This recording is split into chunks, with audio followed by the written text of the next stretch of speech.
Now, before we start building a YouTube channel, we need to understand how YouTube works. And I'm going to start off with the biggest mistake new creators do, which is new creators think YouTube is about you, when in reality, YouTube is about them. Let me explain. If you create videos only based on what you feel like making, your chances of success on YouTube are extremely low. To grow a successful faceless channel, you need to approach it like a business. Study the market, analyze what works, find ways to improve it, and add something new. Don't just make videos for yourself. Make videos viewers will actually find interesting and want to watch. So think of it this way. YouTube isn't just a creative outlet. It's a business. And like any business, it runs on supply and demand. Imagine walking into a restaurant where the chef only cooks what he likes to eat. You sit down, and instead of giving you a menu, he says, "Well, I felt like making squid soup today, so that's all I'm serving." It doesn't matter if you hate squid, you either eat it or leave. How long do you think a restaurant like that would survive? That's exactly what I mean when I say the biggest mistake is thinking that YouTube is about you. You don't exactly make videos you want. You make videos the viewers want, them. So think of YouTube as them tube. Just give them what they want. That's exactly how YouTube works. If you're only making videos you personally feel like making without thinking about what your audience actually wants, you're basically running a restaurant with no menu. It might be fun for you, but viewers aren't going to stick around for long. The channels that grow are the ones that serve what the audience is already hungry for. Videos that solve their problems, entertain them, or give them something new they actually want to see. Let me simplify it. So let's say you're a gamer and you play Fortnite, and your favorite thing to do is just play Fortnite. So the videos you're making is simply recording your gameplay and posting the gameplay to YouTube. You post a 20-minute Fortnite match. That's what you like to do. But now let's think about the viewers. Viewers inside that niche probably find that boring. Maybe they like to watch only the best moments inside a Fortnite game, which means viewers inside your niche don't want to watch you play Fortnite for 20 minutes straight. They might want to see a compilation of the best moments. Now, even if that's not what you want to do, that's what you have to do. Instead of posting a 20-minute long Fortnite game, you have to play a bunch of games, take the best moments, and put them into one single video, call it a compilation of the best moments, and post that to YouTube. This way, you're serving the viewers exactly what they want, not what you want. It's obviously much more easier to just record a 20-minute straight gameplay of Fortnite and post it, but no one wants to watch that. Maybe they want to watch the best moments, so you have to play a bunch of games, take the best moments, and create one single video with that. That's what I mean when I say YouTube is not about you, it's about them. You're still playing your favorite game,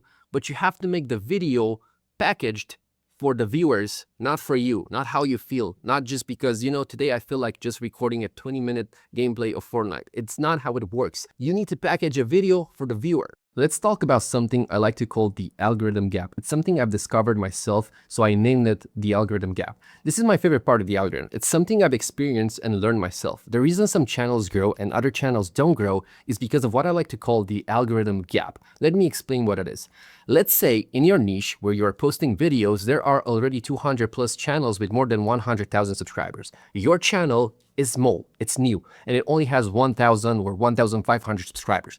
Obviously, the algorithm will prioritize the channels that have more subscribers because the algorithm trusts them. These big channels already built a lot of trust with the algorithm, so the algorithm obviously will send more impressions to the big channels. So when you post a video, chances are the algorithm will not send you many impressions because it already sent tons of impressions to the popular channels in your niche. Because as I said, there are big channels already who have been posting for years and they've built a trust with the algorithm. So obviously the algorithm will send impressions to these channels. The algorithm will send most of the impressions to these channels. So you as a small channel will not receive a lot of impressions because all the impressions have already been spent on the big channel. So this is why a lot of channels get stuck in the 1,000 views to 10,000 views trap. I create new faceless channels that have 0 subscribers myself. What I've noticed is that in the first 1 to 3 months, even if my videos have a well-researched and written script, are professionally and consciously edited, with all the experience I have, they still will be stuck below 1,000 views. And the reason for this is because the algorithm hasn't built a trust with your channel yet. So, does this mean it's impossible to grow? No, the secret to fixing this is consistency. Now, I know a lot of gurus talk about consistency and you hear this word everywhere a lot, but let me actually explain in logical terms why consistency works. So let's say you post a video and you get 1,600 views. Then you post another one, you get 700 views. You post another one, you get 1,000 views. And you post another, you get 500 views. And you just post a bunch of videos. Let's say you post 20 videos and none of them work. And then if you're consistent, what you will notice with new channels, new faceless channels, and I notice this all the time, is that after they post a bunch of videos, one video will just blow up. It will get 100,000 views, 500,000 views, sometimes millions of views. Now, the question is, why does this happen? Especially when the other videos had a very similar script, very similar video editing. Let's say all the videos were edited at the same high quality level. Everything was done the same. Why did just one random video blow up?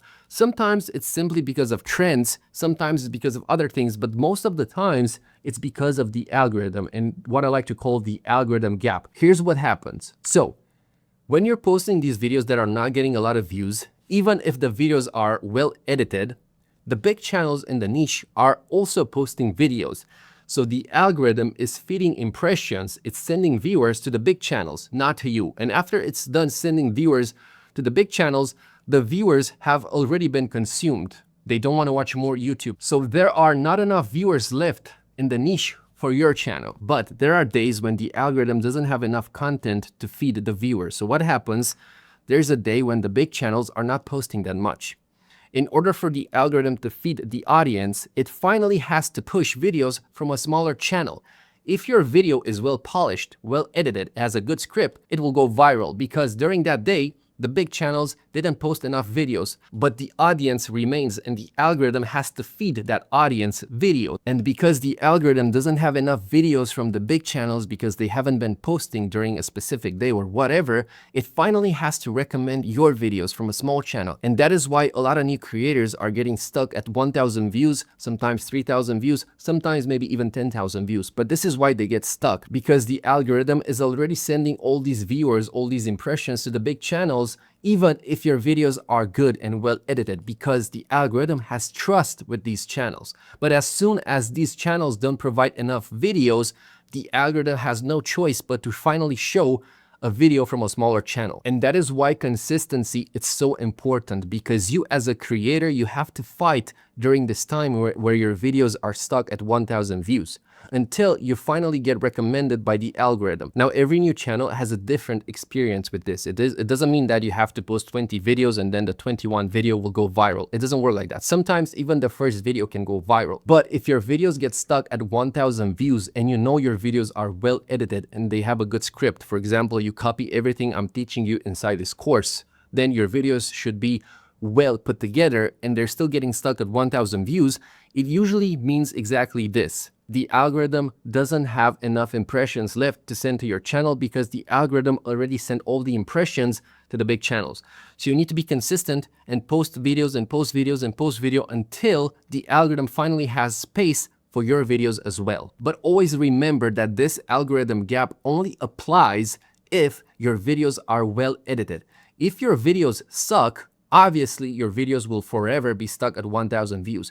But if you copy what I'm teaching you inside this course and you're editing the same way, you're building scripts the same way, then for sure you're building really high quality videos. And if they're still getting stuck at 1,000 views, it's because of the algorithm gap. And all you have to do is continue to push videos, continue to post the videos and stay consistent until the algorithm finally promotes one of your video. And after the algorithm finally pushes one of your video, it will also start to build trust with your channel because it will see that this video is performing well, which means the algorithm can slowly start to trust your channel, so you will slowly become a big channel yourself. But as I said, this only applies if your videos are high quality. There's a chance if your videos are stuck at 1,000 views, they're simply stuck at 1,000 views because your videos suck. But if you've been taking courses, if you've been watching my course, if you've been watching YouTube gurus and all of that things, and you've been learning video editing, and you know for sure your video is high quality, but it's still stuck at 1,000 views, most of the time it's because of the algorithm gap. All you have to do is be consistent and improve every time. Now, the next section of the course, it's called Don't Give Up. I know it sounds a little bit goofy and you're probably wondering yourself, what the hell, did I just pay to have this guy tell me not to give up? No, but I personally felt like I also have to introduce this section in the course because I believe it's very important. In the past 13 years of me creating faceless channels, the biggest and hardest thing to do was to believe in myself and not give up. In the first 7 years, which is crazy, it's 7 years. It took me 7 years to finally beat this emotion. I was struggling to make channels and build channels because I wasn't seeing results. And here's the exact reason why I want to share this with you guys, because I believe that if years ago I didn't have this problem, right now I would have even more money and even more faceless channels. Because basically what happened, because of emotions, because of not believing in yourself and giving up, I would make faceless channels, and logically the niche and everything made sense. Logically, I knew it should blow up. I knew this was a trending topic, but I wasn't getting the results in the beginning. I wasn't getting views. I wasn't getting comments.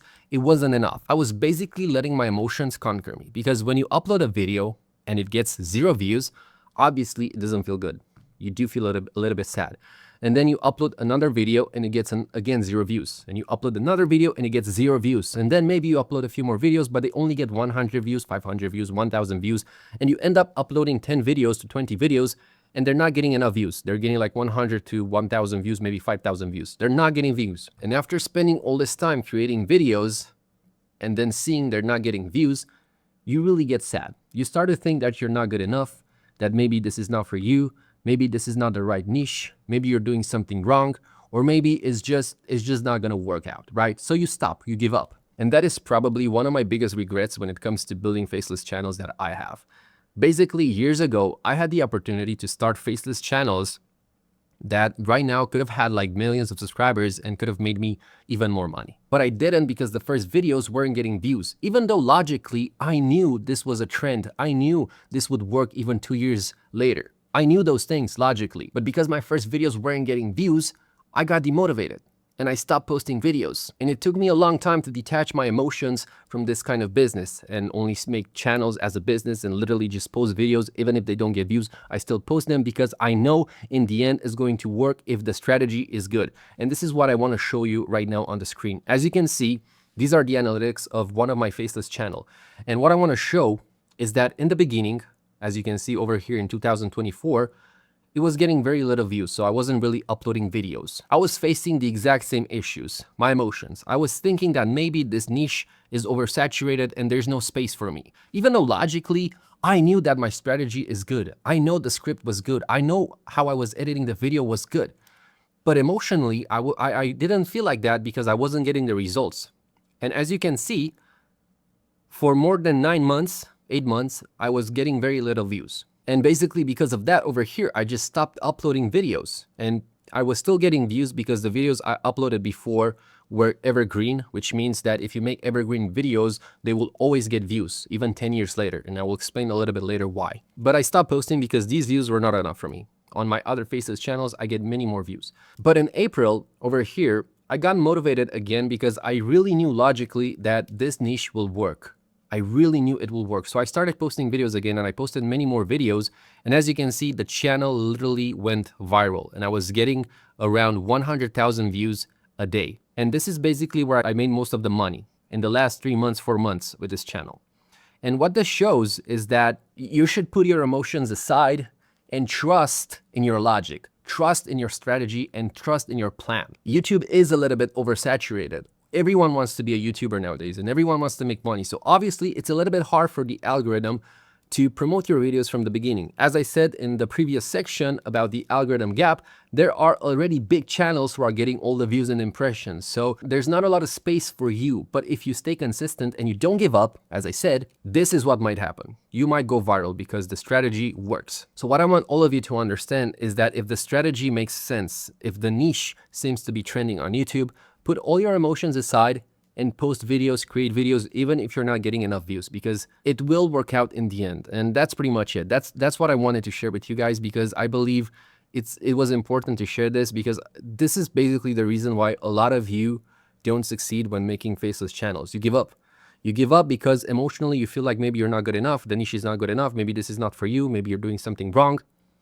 But if logically you know you're doing the right thing, if you know that the video is well edited because you've watched the course and you've learned from other YouTubers or whatever, then just stick to the plan. Don't let emotions ruin your future. Now, as a faceless channel, you are a business. You're not really a creator. You don't care about being creative. You don't care about expressing your feelings. All you care about is attracting the right viewers who will watch your videos in order for your business to grow and make money. That's all we care about. If you're making a faceless channel to express yourself and do these other kind of creator things, you are going to struggle. The best way to grow a faceless channel is to look at it as a business. So when it comes to video ideas and video title ideas, we want a strategy that works, an efficient strategy that works. And what I've been doing in the past years and what other faceless channels have been doing in the past years, and not just faceless channels, but top creators, is to inspire from other videos on YouTube that seem to perform well in the last few months. The best way to do this is to download the vidIQ extension. Go to Google, search for vidIQ extension, go to their website, and install this extension to your Chrome browser. If you don't have Chrome browser, I don't know if you can install this extension or on other browsers like Firefox or whatever. If you can, that's great. But if you can't, just download the Chrome browser. It's free, and then install this extension. Now, listen, this extension does cost money, but you don't have to pay for it because this extension offers a free feature, which is actually the only thing we need. We only need that feature. We don't have to pay for it. We don't care about the other features. We only care about the free feature. So just install it to your Chrome, and that's it. You don't have to pay for it. After you've done that, go to YouTube. And here's how you come up with viral video titles and ideas. Depending on your niche, whatever your niche is, and inside this course, I'm going to teach you how to build a drama influencer niche because they seem to work the best. What I like to do is search keywords that relate to the niche. So for example, I'm going to search for 10 times drama and just search for this. Now go over here on the right where it says filters and select this year, the upload date to be this year, because we want videos that are fresh. And now what this extension does without paying a subscription, this is part of the free features it offers. First of all, it's going to show you the number of the subscribers a channel has, and then it's going to show you this number next to the channel. For example, the extension is showing us that this video has the number 38x with a red background. What does this mean? This shows what videos are outliers, what videos are performing the best on this channel. So this 38x number means that this video on this channel has performed 38 times better than the other videos on the channel. It got 38 times more views. What that means is that this video on this specific channel called Once Upon an Island is an outlier. This video performed better, 38 times better than the other videos inside this channel. So it's an outlier. We want to search for videos who have a number over here of 20x or more, because if we scroll down, we will see that there are videos who have lower numbers like this one, 7.x.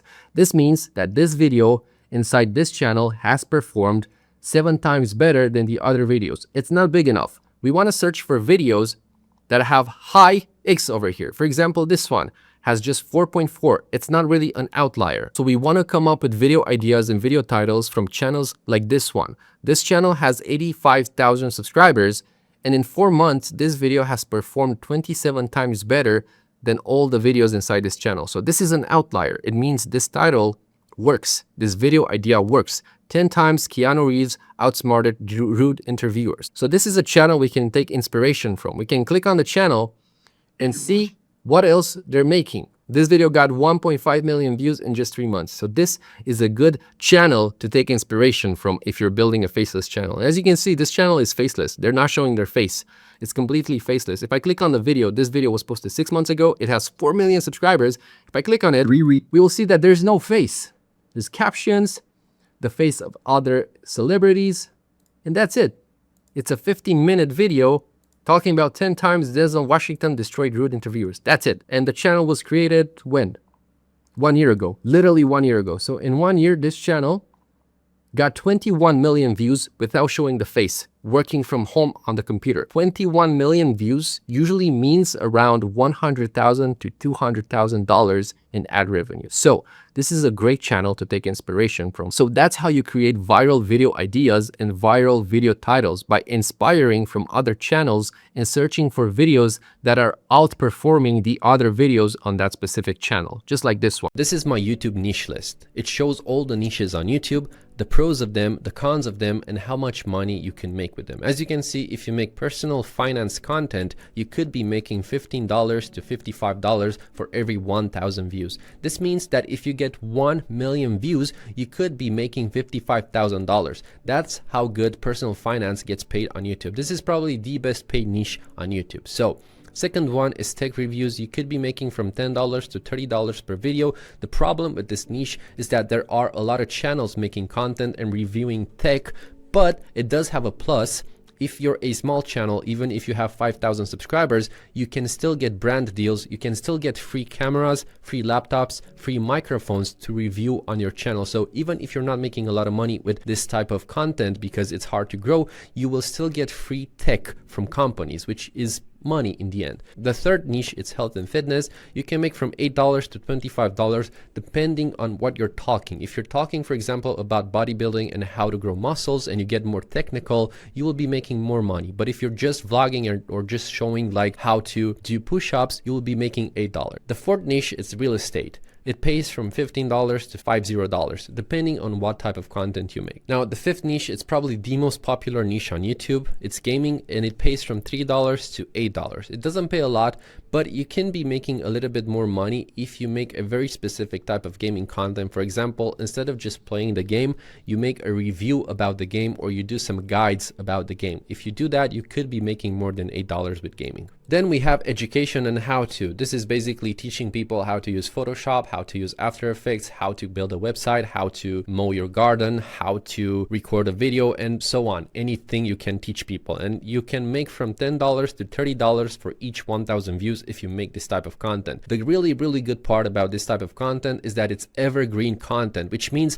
if you title your video how to use Photoshop, when people search for this, they might find your video even 5 years from now, even 10 years from now, if the video is still relevant. So it's really, really good evergreen content, because the more how to videos you make, the more views you get because they stack up. Now, this niche is really cool, but it requires you to have a lot of patience because your videos will not get a lot of views in the beginning. Instead, you need to just post videos, and you will progressively grow more and more as your videos get older and your videos compound more views. So it's a really good niche, but you need to have a lot of patience, and you also need to know something which you can teach people. Now, the seventh niche, it's cooking. The pros of it is that it appeals to everyone. So if you have charisma, if you have really good personality, you can appeal to a really large audience. If you don't have that, then it's going to be really hard to grow. With this niche, as you can see, you can make from $5 to $15 per every 1,000 views. Then we have beauty and makeup. This niche pays from $3 to $12. But the pros of this niche is that, yes, you're not making a lot of money with the revenue, but the brands are going to pay you a lot of money. So beauty and makeup channels, even if they have just 100,000 subscribers or 200,000 subscribers, they get from $20,000 to $50,000 brand sponsorships to promote a product in their videos. So even if you're not making a lot of money with the revenue, you can get a lot of money from the brand sponsorships in this niche. Then we have parenting. For this, you have to be a parent. The CPM for this is $5 to $15. Then we have travel vlogging, which is really popular. The CPM is pretty low on this, and the competition is really big. You can make from $4 to $10 for every 1,000 views, but as I said, the competition is really high. So if you want to blow up in this niche, you need to do something really new and unique, or you need a really good personality. Then we have self-improvement, so videos about how to get better, how to make more money, how to have better skin, how to change your daily routine, how to change your life, how to be more motivated, how to do the right things. And usually in this niche, you get from $3 to $8. Then we have lifestyle vlogging. This is basically everyday vlog. You just show your life. You can make from $3 to $8 on this niche. But the problem with this one is that it's really hard to grow. In order to grow in this niche, you need to have a really big passion for something. For example, a car, or repairing cars, or like sports cars. If you do have that, you can show your life, but it's more about cars, and people are going to come and watch your lifestyle vlogging but the car is like the thing that keeps the channel growing. So growing this niche, you need to have a passion for something, gaming, cars, anything. Then we have motivation, which is very similar with self-improvement. It has the similar CPMs from $10 to $35. It's kind of the same thing. Then we have investing. This one pays incredibly a lot. So it pays from $20 to $60. If you get like 10 million views on a investing channel, you get like $600,000. So 10 million views means $600,000. That's insane. So this niche pays a lot, and there are faceless channels who are doing this. They're basically showing stocks or dividend stocks, or just giving updates about the market. So it's a really interesting niche to look for. Then we have software tutorials. So basically how to use After Effects, how to use Photoshop, how to use CapCut, and so on.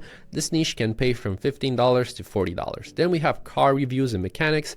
On this niche, you can make from $10 to $30. Then we have DIY and crafts. This one pays from $4 to $10. This is like I wouldn't go in this niche. It's why I made it yellow, because it's like the competition, it's super high. Too many people are doing this, and it's really, really time consuming to record these videos. And not only that, but a lot of people can steal your content. So if you do DIY and crafts, a lot of time you don't even show your face, you just show your hands, and just other people are just going to steal your content and post it as shorts and reels on Instagram. So I wouldn't go in this niche. It's not worth it anymore. Then we have luxury. So watches, cars, lifestyle, rich clothes, fashion, and so on. You can make from $20 to $50. And not only that, but the sponsorships are going to pay you a lot of money. So this is a really good niche. Then we have fitness equipment reviews. In this niche, you can make from $10 to $25. Then we have podcasting, and in this niche, you can make from $5 to $15. And the reason why I made it red is because it's really hard to grow with a new podcast today. Everyone is doing podcasts, and to be honest, no one wants to listen to you unless you are a celebrity or you are already popular, or unless you can get Elon Musk on your show. If you can get like a popular person on your show or a very interesting known person on your show, there's no reason why you should start podcasting. The CPM is not that good, and it's going to be really, really, really, really hard to grow, especially considering that there are way too many podcasts already. Then we have sustainable living. You can make from $5 to $12. This is basically minimalistic living, not spending money, how to save money, and so on. Then we have gaming tutorials. As I said before, if you make gaming tutorials, make gaming guides, you can make a little bit more money than just making gaming content. And as you can see, you can make from $3 to $10. Maybe even I would put here $15. Sometimes you can make pretty good amount of money with gaming if you do tutorials. Then we have movie and TV reviews. On this niche, you can make from $3 to $8. This niche sucks. Don't go into it. That's why I put it red. The competition is high. There are channels already who are doing this. So for you, it's going to be really hard to grow. It's going to be way too hard. I wouldn't go into this niche. If you want to go into this niche, you need to find a very specific way that's more unique to you in order to grow. Then we have crypto and blockchain. In this niche, you can make same like finance. You can make from $20 to $50 for every 1,000 views. But I put it in yellow because the competition is very high and there's way too many bots, way too many faceless AI channels trying to do this, so it's going to be really hard to grow in this niche. Actually, the only time you can grow in this niche, it's when there's a bull run in the crypto market. So to grow in this niche, you can only grow basically every 4 years when the Bitcoin halving is happening and there's like a lot of attention on Bitcoin, because after that, no one is going to watch your channel unless you're already established. So I wouldn't really go into this niche. It can be a really big waste of time. Then we have science and experiments. It can be from $5 to $15. The reason why I put it in yellow is because it's really hard to do it. You actually need to know science.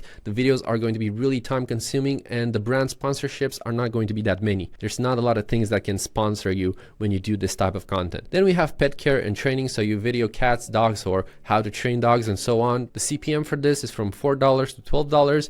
Then we have ASMR. The CPM is from $2 to $7. It's worse than gaming, and I wouldn't go into this niche because the competition is super high and it's just like it's not worth it. It's not worth it. You will just waste your time. Then we have language learning. The CPM is from $10 to $20. Again, I wouldn't do this because there are apps who teach you how to learn a language, and the only way you can make money with language learning is if you actually sell a course or if you sell like one-on-one training. So unless you do that, I wouldn't do this. I wouldn't go on language learning. Then we have fashion and style. You can make from $3 to $10. We have photography and videography. You can make from $10 to $30. The reason why I put it yellow, even if the CPM is high, is because the competition is really high There are a lot of really good people who are doing this type of content, and it's going to be really hard for you to stand out in order to make enough views to actually make money with this. Then we have food challenges. This is probably one of the worst niches on YouTube. You can make from $2 to $8. It's just the content like health risk, low CPM, super high competition, and to be honest, this type of content is kind of old and no one really cares. Then we have entrepreneurship. The CPM for this is $15 to $40. This is a really good niche. It's very trending right now. So you talk about business, how to grow a business, how to make money online. This niche is really good right now. So I would go into this niche if you know how to make money or if you've made money before. Then we have budgeting and frugal living. So this is again about minimalistic living and how to save money. You actually have a really big CPM for such niche. Then we have stock trading. Again, same like finance, you can make from $20 to $60. This is a really good niche. In this niche, you can make updates about stocks, about dividends, stock reports, and so on. Then we have e-commerce and Shopify. This niche is really popular and it's still really popular. A lot of people are making a lot of money with this. The CPM is $15 to $40 per 1,000 views. The competition in this niche is super high. So if you're going to be making content about e-commerce and Shopify, you need to have a lot of expertise and you need a really good video. Then we have home decoration. The CPM is from $5 to $15 per 1,000 views. But the reason why I put it green instead of yellow is because not a lot of people are doing this. So if you can do this, you might get a lot of views much more easier because there's not a lot of people doing this. Then we have productivity tips. The CPM is from $10 to $30. Problem with this niche is that it's really hard to grow. You will not be Ali Abdaal or someone else. It's really hard to grow to that level. It requires you to be the right person at the right time, doing the right thing. So I wouldn't really go into this niche. A lot of people are trying to go into this niche. So it's why I put it yellow. Then we have event planning. This is like, this niche makes no sense, but again, you can find an audience, but the CPM is pretty low and it's kind of like, it's just the audience for this niche is very limited. Then we have minimalism, which is same with budgeting. It's from $5 to $12. It's a pretty good niche. If you have like, if you live a minimalistic life, you can show your life. Then we have veganism. It's again a pretty good niche because not a lot of people are doing it. The CPM is from $4 to $12. Then we have books and reviews. This niche pays from $3 to $10, but the reason why I put it green is because again, not a lot of people are doing it. And if you know how to do a good job and explain a story like Lord of the Rings or Harry Potter, you can get some pretty nice amount of views on this niche. Then we have personal branding, and this is pretty much similar with entrepreneurship. So if you can talk about business, how to make money, how to market, how to so on and so on, you can make from $15 to $50 for every 1,000 views. Then we have 3D printing. This pays from $5 to $15. This is a really hard niche to get into. If you're not a Warhammer fan, it's gonna be really hard to get views. Most people who do 3D printing, they just do Warhammer 3D printing. So you have to be a Warhammer fan in order to get views in this niche. Then we have home improvements, so home decoration, improving your house, how to change the walls and so on. This niche pays from $10 to $30. The reason why this niche is really good is because not a lot of people are doing it. So if you know how to change your walls, how to paint your walls, or how to create furniture, you're going to be very successful in this niche. Then we have legal advice. The CPM for this is from $20 to $60, but I put it in yellow because you need to be a lawyer to do this type of video. So if you're not a lawyer, don't do these types of videos because you probably have no idea what you're talking about. Then we have digital marketing. In this niche, you can make from $15 to $50. It's a pretty good niche, but again, kind of hard to get into and you need to know what you're talking about. Then we have yoga. The CPM for this is from $5 to $12. And the reason why it's red is because it's going to be impossible to grow in this niche. There's already way too many people doing it and it's just not going to be worth it for you to get into this niche. Then we have outdoor survival. The CPM for this is from $4 to $15. And the reason why I put it green, even if the CPM is so low, is because not a lot of people are doing this and a lot of people want to watch this type of a video. So the competition is low, but the demand is super high. If you have a tent and you want to go live in the forest for one day, go ahead, record yourself, make a vlog, and you might blow up if you go inside this niche. Then we have mental health. The CPM for this is from $10 to $30. So you talk about anxiety, you talk about disorders. If you have anxiety yourself, you can talk about your experience and so on. And then the last one, it's AI tools and tutorials. So you make tutorials about AI news and so on. The CPM for this is $15 to $40. It's a pretty good CPM. And this is also a new niche and it has growing demand. So this was my list of niches. So if you want to start a YouTube channel, make sure to watch this video again in order to make sure that you choose the right niche for yourself. When it comes to faceless channel niches, we want the most profitable and the best ones. And one of the best ones is the drama niche. The reason why it's the best niche is because let's imagine your channel has 0 subscribers. Nobody knows who you are. So you go ahead and post a random video about you playing Fortnite or you cooking or you talking about something you're interested in. The chances are no one is going to watch your video. But in the drama niche, what you can do is you make videos about celebrities, influencer, Twitch streamers who are popular and already have a following. Because of that, you add their name in the title and you also add their face in the thumbnail. And fans of those people will come and watch your video if it's interesting enough. And as you can see, here we have an example of that channel. It's called Woke Watch. It's a faceless channel. It was created 1 year ago, exactly 1 year ago. It got 21 million views, which is around $100,000 or more, maybe $200,000.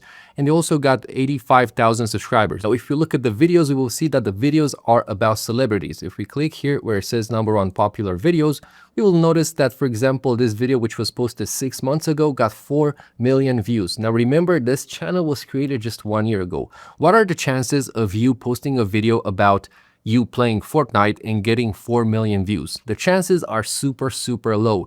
But in the drama niche, the drama faceless niche, as you can see, you can talk about a celebrity such as Denzel Washington and create a video like this one, 10 times Denzel Washington destroyed Root interviewers.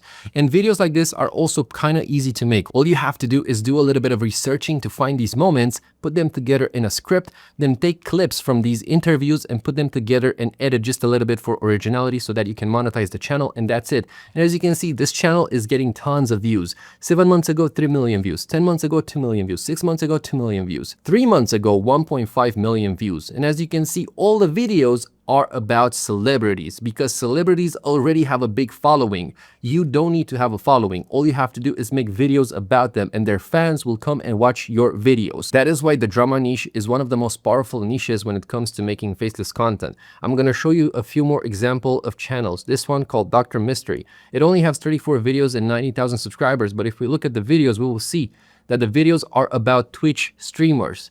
And he's getting tons of views as well. 1 month ago, 300,000. 1 month ago, almost 1 million. 2 months ago, 1.2 million. 3 months ago, 1.5 million. Let me show you another channel as an example inside this niche. This one called Pixto. It has almost 500,000 subscribers and only 75 videos. Now, with only 75 videos, this channel got more than 100 million views. Now, in ad revenue, this translates to almost $500,000. This channel made $500,000 or more by simply making videos about popular influencers, celebrities, or YouTubers, as you can see over here. This video was posted 1 year ago and it got 11 million views. And if you look at the thumbnails and the titles, is the exact same thing I said. He's using the names of popular Twitch streamers or celebrities to make videos about. And again, these videos are basically just compilations put together in a video editing program with some transitions, some effects, and that's it. And as you can see, you can get 11 million views if you have the right video, the right script, and the right thumbnail. The thing that this channel does right are the thumbnails. The thumbnails are very clickable, as you can see. He doesn't use just one influencer, he uses multiple influencers. So these type of thumbnails are basically attracting fans from this influencer and then from this influencer. So it's a really good strategy this channel is using. So if you're looking to start a faceless channel, the drama niche is one I highly recommend. It's also a niche I have a channel in and I'm making videos. So this niche is a gold mine. Now the competition inside this niche is starting to grow, but I believe there's still space because influencer celebrities always do some crazy stuff. So there's always something to talk about. Now, if you want to stand out, you can create a channel like this based on just one influencer or one popular celebrity and make videos just about that one celebrity. And once the channel starts to grow, you can slowly introduce more celebrities that are also relevant with that one celebrity you've been promoting. So there are plenty of ways to still grow inside this niche, even if it starts to get a little bit oversaturated. So this drama niche, as I said, it's a gold mine and I highly recommend it.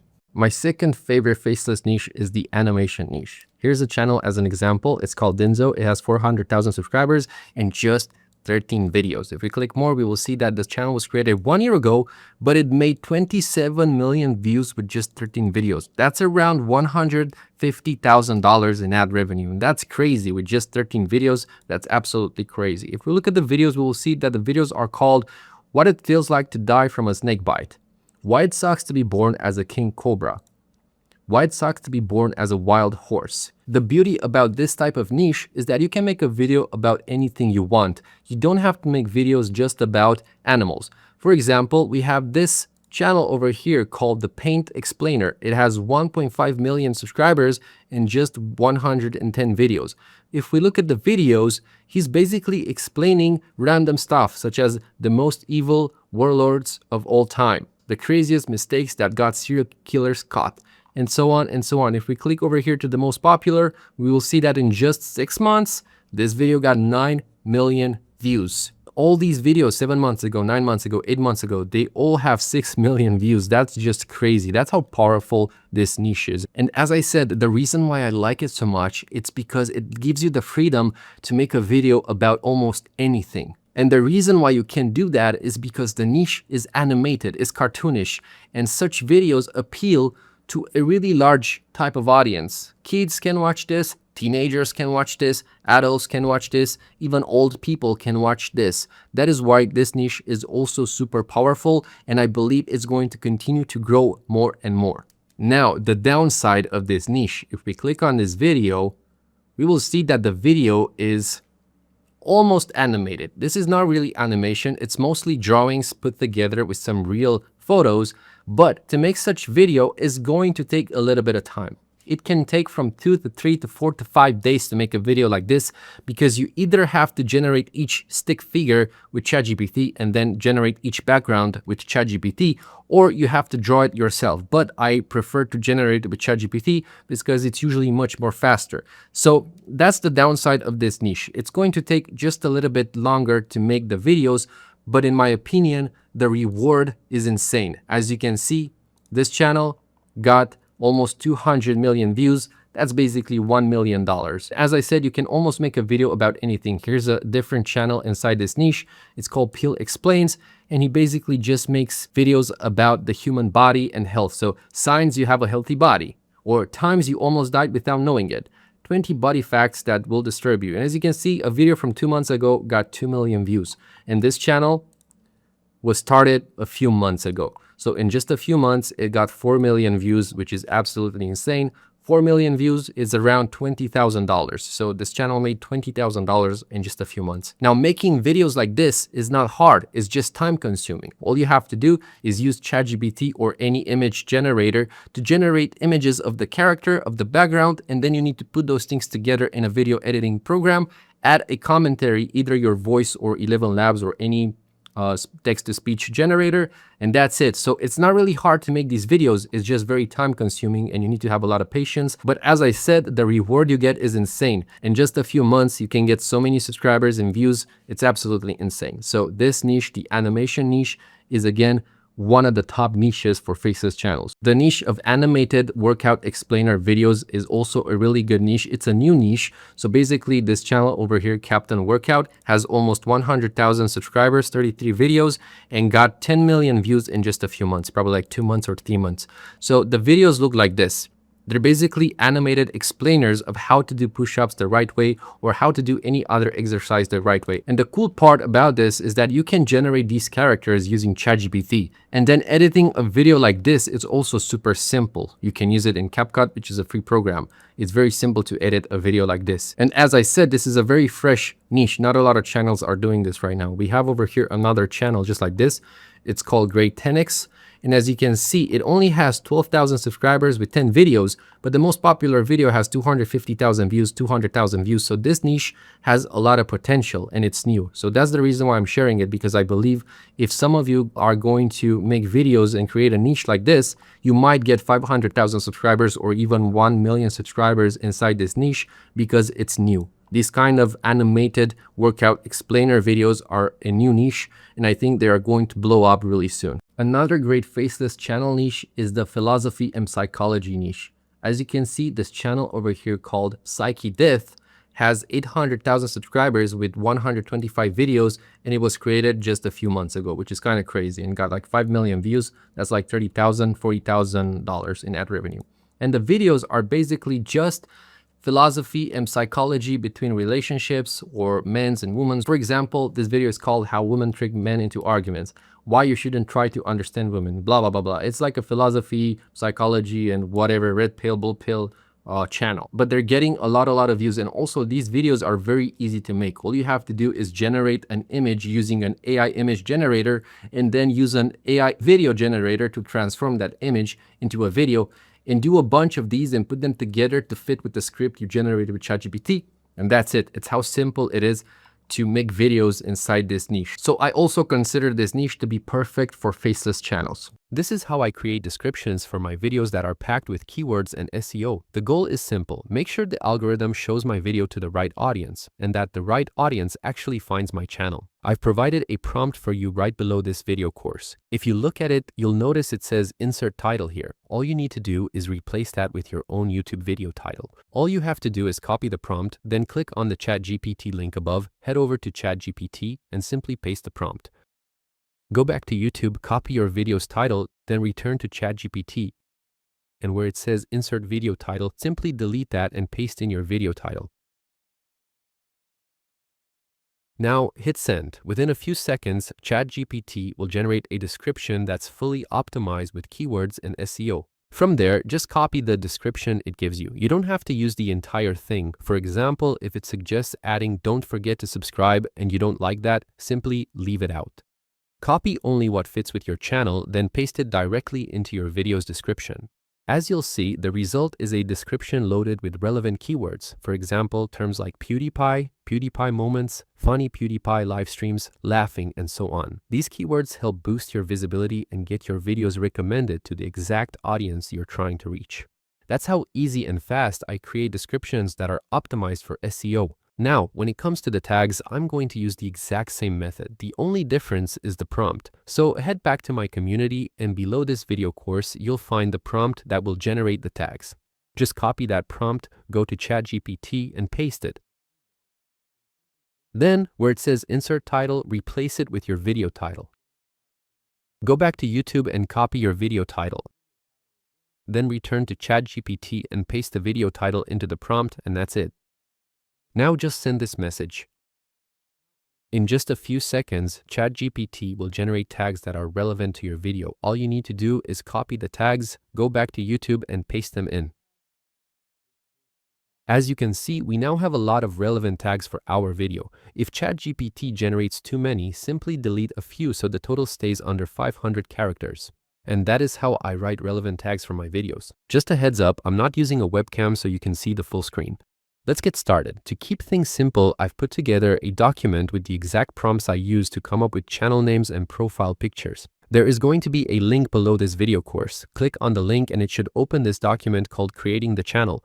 I also added a link to ChatGPT in the document because that's what we'll be using to come up with the title ideas and the profile picture. Now let's get started with the channel name. Go ahead and copy the channel name prompt. Then go to ChatGPT by clicking on the link. Inside ChatGPT, paste the prompt in the chat box and then send the message. Now, ChatGPT is going to come up with 50 channel name ideas made just for a faceless drama channel because that's what this prompt was designed to do. All you have to do is look through them and find the one you like. If you don't like any of them, you can simply paste the prompt one more time and send the message again. ChatGPT will now generate 50 new channel name ideas. You can do this over and over until you find a name you like. Because I didn't find a name I like, I'm going to paste the prompt one more time. Let's see if this time we have any luck. I really like this one, Buzz Lore. And I also like FameHex. It sounds like a popular channel already. I will probably use this one as my faceless channel name. As you may have noticed, all the names are short and catchy. That's intentional. The prompt was designed to generate easy to remember names. Having a simple name makes it easier for people to mention your channel in conversation, which boosts its chances of going viral. So avoid overcomplicating things. Keep your channel name short, memorable, and shareable. Now let's go ahead and create the channel profile picture. Go back to the document I provided and scroll down to the profile picture prompt. This is designed to generate a profile picture logo that fits with the influencer drama niche. Over here where it says insert idea, all you have to do is describe how the logo should look like. But to make things easier, I already provided a large list of logo ideas that fit with the niche. Just read through them and find something you might like. Once you find an idea you like, scroll back up and copy the prompt. Then open a new ChatGPT window by clicking on the link I provided in this document. Inside ChatGPT, make sure to click on the plus sign and then select Create Image. Then just paste the prompt and go back to the document to copy the idea for the logo. All you have to do is copy the text with the idea and then go back to ChatGPT and inside the prompt, paste the idea where it says Insert Idea. Then just send the message. In a few seconds, ChatGPT will generate a profile picture for the channel. Now ChatGPT generated an amazing profile picture. If you like the first generated image, you can simply click here to download it to your computer. But if there's something you don't like about it, you can prompt ChatGPT to fix it. In my example, I don't like that the Twitch boxing glove has red on it. So I am going to prompt ChatGPT to remove the red from the Twitch boxing glove, but also mention that I want the YouTube boxing glove to remain red. It's important to mention that so ChatGPT understands exactly what you want to change. Otherwise, ChatGPT might make both boxing gloves red. So always remember to add details in your prompt. Now send the prompt after you're done writing it. In just a few seconds, ChatGPT generated the image again, but this time the Twitch boxing glove is completely purple as I asked. If you like the image, simply click on the download button to download it to your computer. If you have a different result than me, simply prompt ChatGPT to fix whatever you don't like about the image. You can also generate a different image by using a different logo idea. We now have a channel name and we have a channel profile picture. Let's go ahead and create the channel on YouTube. You don't always need to start a new channel, but I prefer it for faceless channels because it's a clean slate. It lets me train the algorithm from scratch and show it exactly who my videos are for. With older channels, the algorithm needs more time to figure you out. New channels, on the other hand, usually take 2 to 4 weeks before they start getting recommended. But that's not really a problem. Just keep creating. Your first videos might get no views, but after 5 or 10 uploads, you'll often start seeing 1,000 views or more. Hover your mouse on the top right where it says sign in. Now, instead of entering an email to log in, simply click below where it says create account. Select the account to be for personal use. Now it's time to add our account name. I usually like to add the name of the YouTube channel here instead of my real name. Just go back to ChatGPT and copy the name you generated in case you forgot it. In my case, the name generated with ChatGPT that I liked was FameHex. I'm going to copy it and paste it back as my name. Now the second name is optional, but I still like to add something, so what I usually like to do is separate the name into 2 words. Click next and go ahead and enter your birth date and gender and then click next again.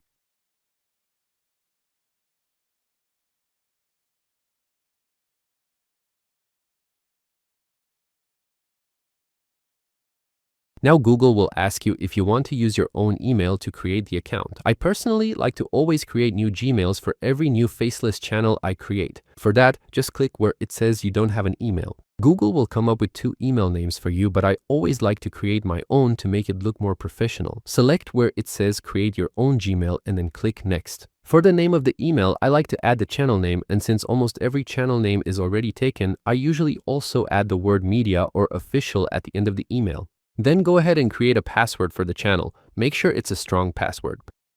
Google will ask you if you want to add a recovery email. If you have an extra email, you can add it as a recovery one. For the purpose of this course, I will not add a recovery email, so I will just skip this step. Then Google will ask to add a phone number. If you don't have a phone number from the United States, do not add any number. This could impact who your videos are being sent when the channel is fresh, so just skip this step. Now you will be asked if you agree with the terms of service and all the Google policies. Just click next and accept on all of them. Choose the one-step process since it's faster. And now, just as I said, scroll down and accept and confirm all the agreements and policies. After that, in a few moments, our new YouTube channel will be ready. Congratulations! Once YouTube is done processing, this box with your channel name and profile picture will appear on the screen. Here you can make changes to the name. You can add or delete the space in between, and you can change the capitalization of your name. The handle is what people can tag you with, and also it will be the name in the channel link. This time I was lucky and the name FameHex was available, but usually most names are taken. If the handle is taken, what I like to do is to add the word media or official at the end of the name. If that name is also taken, I usually add space bars in between each name word. Overall, you have to try to create a clean looking handle. Now, once you find a name that is available, it's time to move on to the profile picture. Here we can add the image we generated using ChatGPT. All you have to do is click where it says edit picture, then select from computer and upload the image. Since we generated the image using ChatGPT and my prompt, the image is already proportional. So just go ahead and click done. We now have a profile picture and a name for our channel. On the bottom right, click Create to complete creating the channel. That's it. Our channel is now created. We now need to tweak a few settings and we're done. Hover your mouse to the top right where your channel profile picture is, click on it, and then click on YouTube Studio. Click Continue and then click X to remove the guide. Now on the bottom left, click on Settings and select Channel. Change the country of residence of your channel to the United States. It doesn't matter where you are from or where you currently live. For this type of faceless channel, always select United States as the country of residence. This will help the algorithm send our videos to the viewers we are targeting. When it comes to the channel keywords, I usually leave this empty or add the channel name itself there. If you don't add keywords, the algorithm will have to determine itself what your channel is about, which in my opinion is much better. After that, go where it says Advanced Settings and at the Audience section, set the channel as Not Made for Kids. If your channel is set as Made for Kids, your videos will only get recommended to YouTube Kids mostly. After that, go to Feature Eligibility and enable intermediate features by verifying your phone number. This will let you add custom thumbnails to your videos, and it will also let you upload videos that are longer than 15 minutes. To enable, just click on Verify Phone Number, add your phone number, and then choose if you want to receive the verification code in text or voice call. Then, you have to enable advanced features. For that, I usually use the video verification, which means I just send a 15-second video of my face to YouTube, but you can also get verified in 2 months by simply uploading videos, but I strongly suggest you use the video verification because it's the fastest and easiest way to get your channel fully set up and verified. After you're done, just click Save. Now let's customize our channel. On the left of the screen, scroll down and select Customize, and then on the top click on Home tab and enable Home tab. After enabling the Home tab, we have one more thing to do before our channel is ready. We must add a banner to our channel. To do that, we have to use a photo editing program. I'm going to be using Photoshop, but you can use any program you want. Just search for free alternatives on Google. Open the photo editing program of your choice and add the banner template I provided below the course video. This banner template comes with a pre-made design that helps you understand where to place text or logos. All you have to do from here is to add the profile picture you generated with ChatGPT in the safe area of the template. Change the size and position of it to your liking. Then add any text you want. In my case, I'll just add the channel name, but if you want, you can just ask people to subscribe in the banner. Then you can remove the banner template and simply change the color of the background to whatever color you want. Then just go ahead and save the image to your computer and add it as your YouTube banner image. On the top right, just click on Publish and you are ready. You can click on the profile picture in order to take a look at your channel. As you can see, the channel looks clean and ready to dominate YouTube. In the next section of the course, you will learn how to generate the script. Now, in this step, I'm going to show you 2 powerful ChatGPT prompts that will completely change the way you do research. The first prompt asks ChatGPT to gather everything it can find about an influencer, such as their background, milestones, key moments, and basically their entire digital footprint. The second prompt goes deeper, focusing only on controversies, things like public drama, viral incidents, or negative press. Traditionally, this type of research could take days. You'd have to dig through Google searches, scroll endlessly on Twitter, read through blog posts, and watch dozens of clips just to piece the story together. But with AI, this process is simplified by about 95%. Instead of spending entire weekends compiling notes, you can now get a full picture in just a few hours. And it's not just text. AI will even point you to the original sources like links to clips, blog posts, and tweets, so you can fact check and pull media instantly. This turns what used to be one of the most time-consuming parts of content creation into one of the fastest. Let's dive in. Right below this course video, you'll find the exact prompts I'll be using to research and generate the script. This prompt creates a clear, all-in-one profile of the influencer. Go ahead and copy the entire prompt, then go to ChatGPT by clicking on this link above the prompt. Now go ahead and paste the prompt into ChatGPT. The prompt will look weird inside the chat box, but don't worry about it. At the start, you'll see the word name. This is where you type in the influencer's name. To make it easier, I've included a PDF in the community below this video with a list of the biggest influencers you can use. Simply click on that PDF file and scroll through all the influencers. Honestly, you can pick any of them. They all have tons of followers. Now for this course, I'm also going to choose an influencer myself. I will probably go with Aiden Ross. Just copy his name, go back to ChatGPT and paste the name where it says name. Now, run this prompt in ChatGPT. In just a few seconds, it'll gather everything there is to know about the influencer. We do this first to warm up ChatGPT so it understands exactly who we're targeting before we move on to researching controversies. Now that ChatGPT is warmed up and has a clear picture of who this influencer is, we can take things a step further. The next prompt is designed to research only on controversial moments. Go back to my community below this video course and copy the second prompt, which is called Find Influencer Controversy Prompt. This prompt is a little bit longer, so make sure you copy absolutely everything. Then go back to the same ChatGPT window and paste the prompt. Once again, we need to replace the word name with the actual name of the influencer. The reason why we have to do this is because these prompts can be used on any influencer, so you can use this prompt on any influencer you want. This time, ChatGPT will take a little longer to generate the answer because it's searching the web specifically for controversies. Unlike basic facts, controversies are spread across blog posts, news articles, tweets, and video clips, so the AI has to dig through more sources to put everything together. Without AI, you'd be jumping between YouTube videos, Twitter threads, Reddit posts, and blogs, trying to piece everything together. AI connects the dots for you in minutes instead of days. This is why some channels are able to post so much content nowadays. It's because AI tools can speed everything up incredibly fast. As you can see, ChatGPT has generated a list of Adin Ross's most controversial moments. Each entry shows the title, the date, and a clear explanation of what happened. There are plenty of major controversies here, and the best part is that it also provides direct links. For example, right here under this controversy, we have a link to Twitter. That's important because when we click on it, we can see exactly what Adin Ross posted at the time, and that means we can take a screenshot or even save the clip and use it directly in our own video. This makes the process incredibly efficient. Instead of spending hours searching for sources, we get everything in one place: controversial moments, Twitter posts, YouTube videos, and more. With just a few clicks, we can grab what we need and drop it straight into our edits. That's why this method is so powerful. It doesn't just give us the story, it gives us the receipts, and that saves us a ton of time when putting together our video. Now it's time to actually generate the script. For this, I've prepared a specific prompt that's designed for maximum efficiency. Head back to the community page and copy this prompt.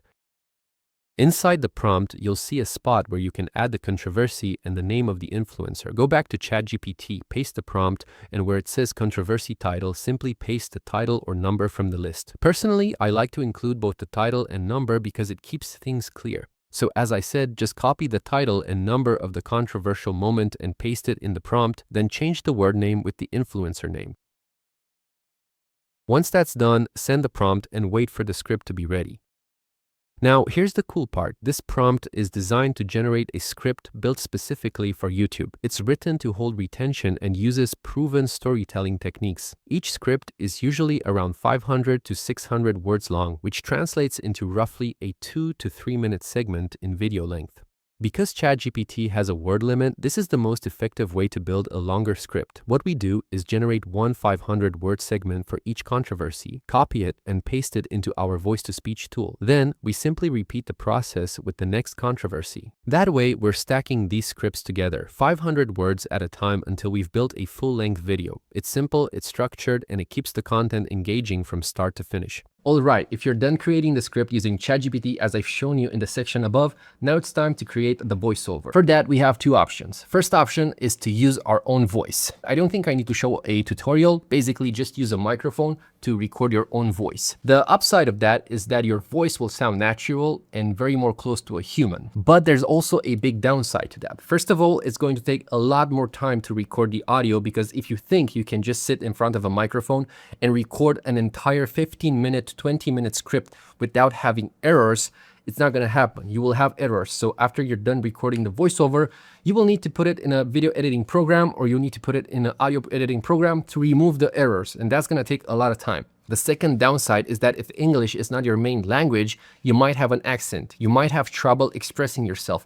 And believe it or not, that is going to hurt retention. Personally, I've seen this myself. As you can see, English is not my first language. Sometimes I have trouble expressing myself and I do have quite a strong accent.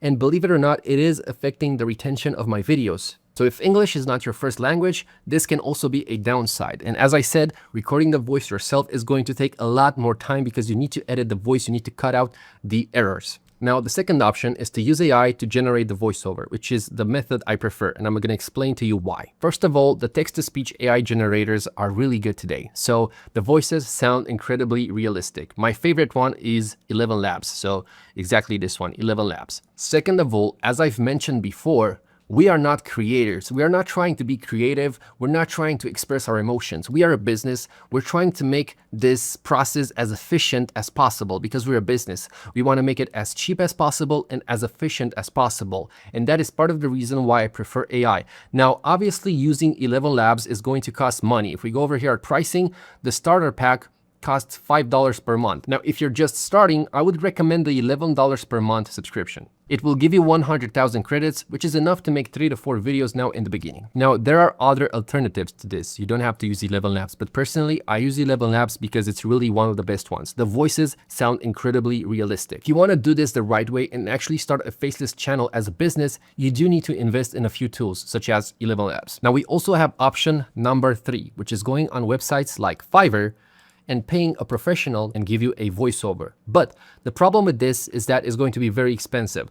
For a 15-minute, 20-minute script is going to cost you from $100 to $200 to even $300. So it's not really worth it to use this option in the beginning, especially when we have 11 Labs and their voices sound almost as real as a human. And considering how much 11 Labs costs, like $11 per month, or even this $99 per month for 500 credits, this is basically 10 videos over here, 10 to 12 videos. All you have to do is pay $99 per month, and that's it. If you were to use Fiverr, you would have to pay like $100 to $200 per video. So that would be like $2,000, $3,000 investment. So that is why I prefer 11 Labs. First of all, it's efficient, it's cheap, it's fast. You don't have to edit the voice yourself. There's no errors.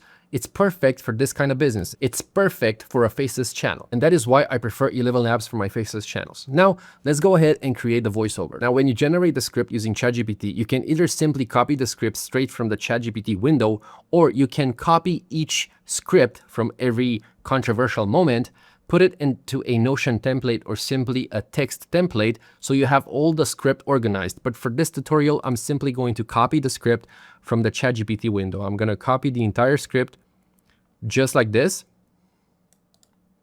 Then head over to 11 Labs, log in or create an account if you don't have one. I believe you do have a few free credits in the beginning, but as I said, you need to pay for credits. Now, instead of instantly going to text-to-speech, we first want to find some voices for our channel. So go over here where it says voices and click on it.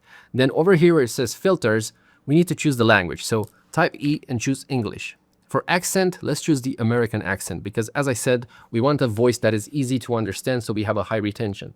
For the category, I'm going to choose narrative, story, controversial, and maybe social media. I'm going to choose the quality to high quality because I have a subscription with 11 Labs, so I can use high quality voices.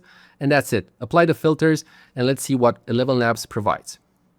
Hey, The greatest way to live with honor in this world is to be. Later that same evening, Detective Carlson received. Once you found the voice you like, such as this one, go over here to this plus on the right and add it to your voices and wait for it to load. Once it's loaded, we can simply click over here to use the voice and it will send us directly to this playground called text-to-speech. So we don't have to click on the text-to-speech. It will automatically send us here and it will automatically choose the voice as well. Now for the model, you can either use 11 Multilingual version 2 or you can use 11 Flash 2.5. They're quite similar.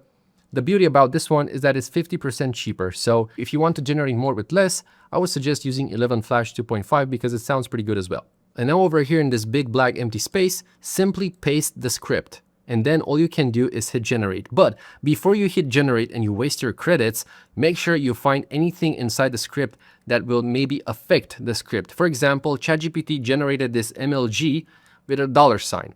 You should delete this $sign if you have errors like this because 11 Labs will not be able to pronounce MLG. He will pronounce $sign MLG, which will make no sense and will make it sound too AI and unrealistic. And go through the script and delete anything that looks weird, such as this again. We have a $sign in front of MLG. And just clean your entire script. Once you clean your entire script, you can go ahead and simply hit generate speech. In just a few seconds, started with hype. A brand new coin, a flash, it's already ready. And some of the biggest person. And as you can see over here down, this is almost a 5-minute script. So for just that one controversial moment, we already have a 5-minute script. Now, depending on how long you want your video, if you want your video to be shorter, because if you're going to include 10 moments, this means like a 30-minute, 40-minute video. If you want your video to be shorter, simply go back to ChatGPT with this script and ask ChatGPT to make it shorter. Literally, you don't need a prompt for that. Just ask ChatGPT to make this script a little bit shorter, maybe like 300 words. Then come back to Eleven Labs, paste it, and generate the voice. Now, once the voice is generated, simply click over here down below where it says download and download it to your computer. That's how simple it is. You now have an AI generated voiceover for your video. All right, by now we should have the script and the voiceover ready. Now it's time to edit the video. I'm gonna take you through my entire process of editing a video for a Drama Faceless channel. Now, believe it or not, to edit the videos, I usually use CapCut. Before CapCut existed, I used to use Premiere Pro, but CapCut came with some updates that makes editing much more faster and easier. And for these type of videos I'm making for a Drama Faceless channel, CapCut is perfect. As I mentioned many times before, all we care about as a faceless channel is to be fast and efficient. So I'm gonna be editing the video inside of CapCut. If you don't have CapCut downloaded on your computer, simply go to Google, search for CapCut, go to their website, and download CapCut for free on your computer. As I said, this is a free program. It has a paid version, so if you want, you can upgrade to the paid version, but most of the time we can use just the free version. Now, the first thing I'm gonna add inside CapCut is going to be the voiceover we generated with Eleven Labs. Drag and drop it inside CapCut over here where it says import. Then drag and drop it on the timeline. This is a timeline and this is where we are going to be editing the video. As you can see on the timeline now, we have the voiceover. Now, the first thing I always do is listen to the voiceover so that I can know what kind of footage I need to use in the video. So let's take a listen to the voiceover and see what the voiceover is saying. It started with hype. A brand new coin, a flashy name, and some of the biggest personalities on the internet behind it. So it says, Started with hype. it started with hype, A brand new coin, a flashy name, a brand new coin, and a flashy name. So we want to edit and add footage that fits with this voiceover. So here's what I'm going to do. It says, started with hype. it started with hype. So what I'm going to do is I'm going to go to YouTube and search for some clips that are relevant with the voiceover. And since the video is about Adin Ross, I'm going to search clips from Adin Ross. And I'm going to search something like fans cheering Adin Ross. Basically, what I'm trying to do is find clips that make sense with what this voiceover is saying over here. It started with hype. It started with hype. So, for example, fan goes on hands and knees begging and crying for Adin Ross. Maybe this clip fits. Yeah, like, I love you, bro. I remember you yesterday. I love you. Don't go to your head. I love you, bro. So even if this is a little bit out of context, it still shows kind of hype.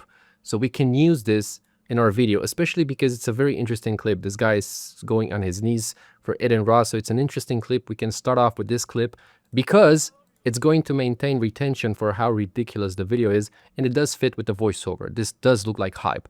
Here's how I download the videos. I copy the link and then I go to this website called Loader2. Over here, I paste the link of the video, choose the format to be MP4 1080p. Click X on the ad. It's obviously going to show you some ads. It's going to show you even more ads, and wait for the website to convert this video into a downloadable file. Now, once it's done, just click download and it's going to download the entire video to your computer. It's also going to open a new tab with an ad. You can just click X and now wait for the video to download. And once it's downloaded, put it into CapCut. So let's just drag this video inside CapCut, just like that. And let's drag it on the timeline.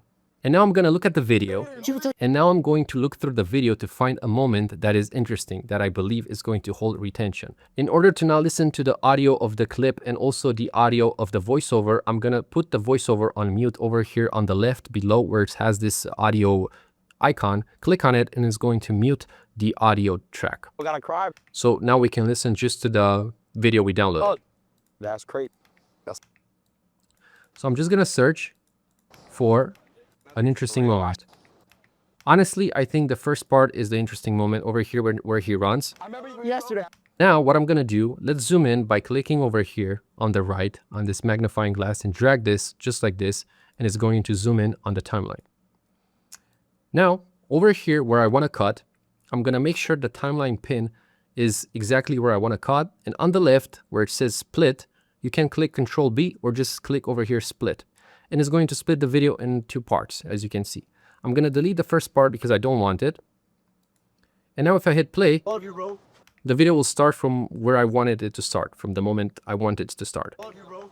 I remember you yesterday. I love you, bro. Don't get on your hands. I love you, bro.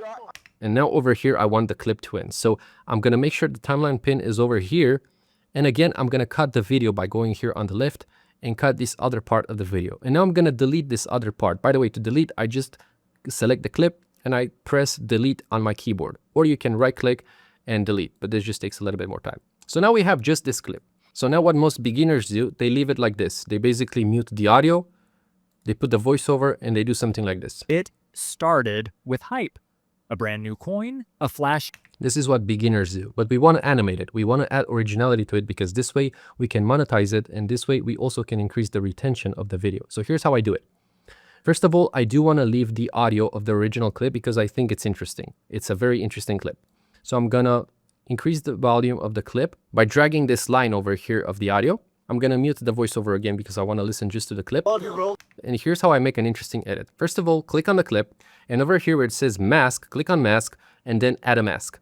It's going to do this thing. It's going to mask the video, and you will have this cube which you can drag and do stuff. You're going to have a bunch of masks like a star or a heart, but we don't need these ones.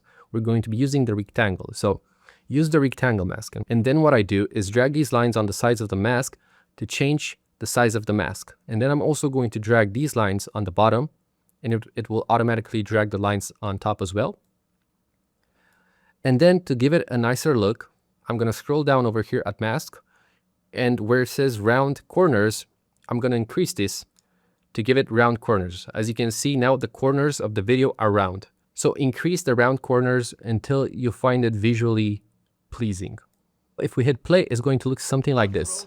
The video will look like this. But now we want to animate it. So here's how I'm going to animate it. First of all, I want to leave the voiceover in the beginning without the audio or the clip. So what I'm going to do is I'm going to cut the clip we downloaded exactly where the voiceover ends. So as you can see, if you look at the voiceover ends exactly here where I'm hovering the mouse. So over here, I'm going to drag the timeline pin. I'm going to click on the clip and I'm going to split it. And then the first clip, I'm going to click on it and I'm going to delete the audio. I'm going to drag the audio completely down, just like that. So now if we play the video, we can listen to the voiceover, but we can listen to the audio from the clip. Started with hype.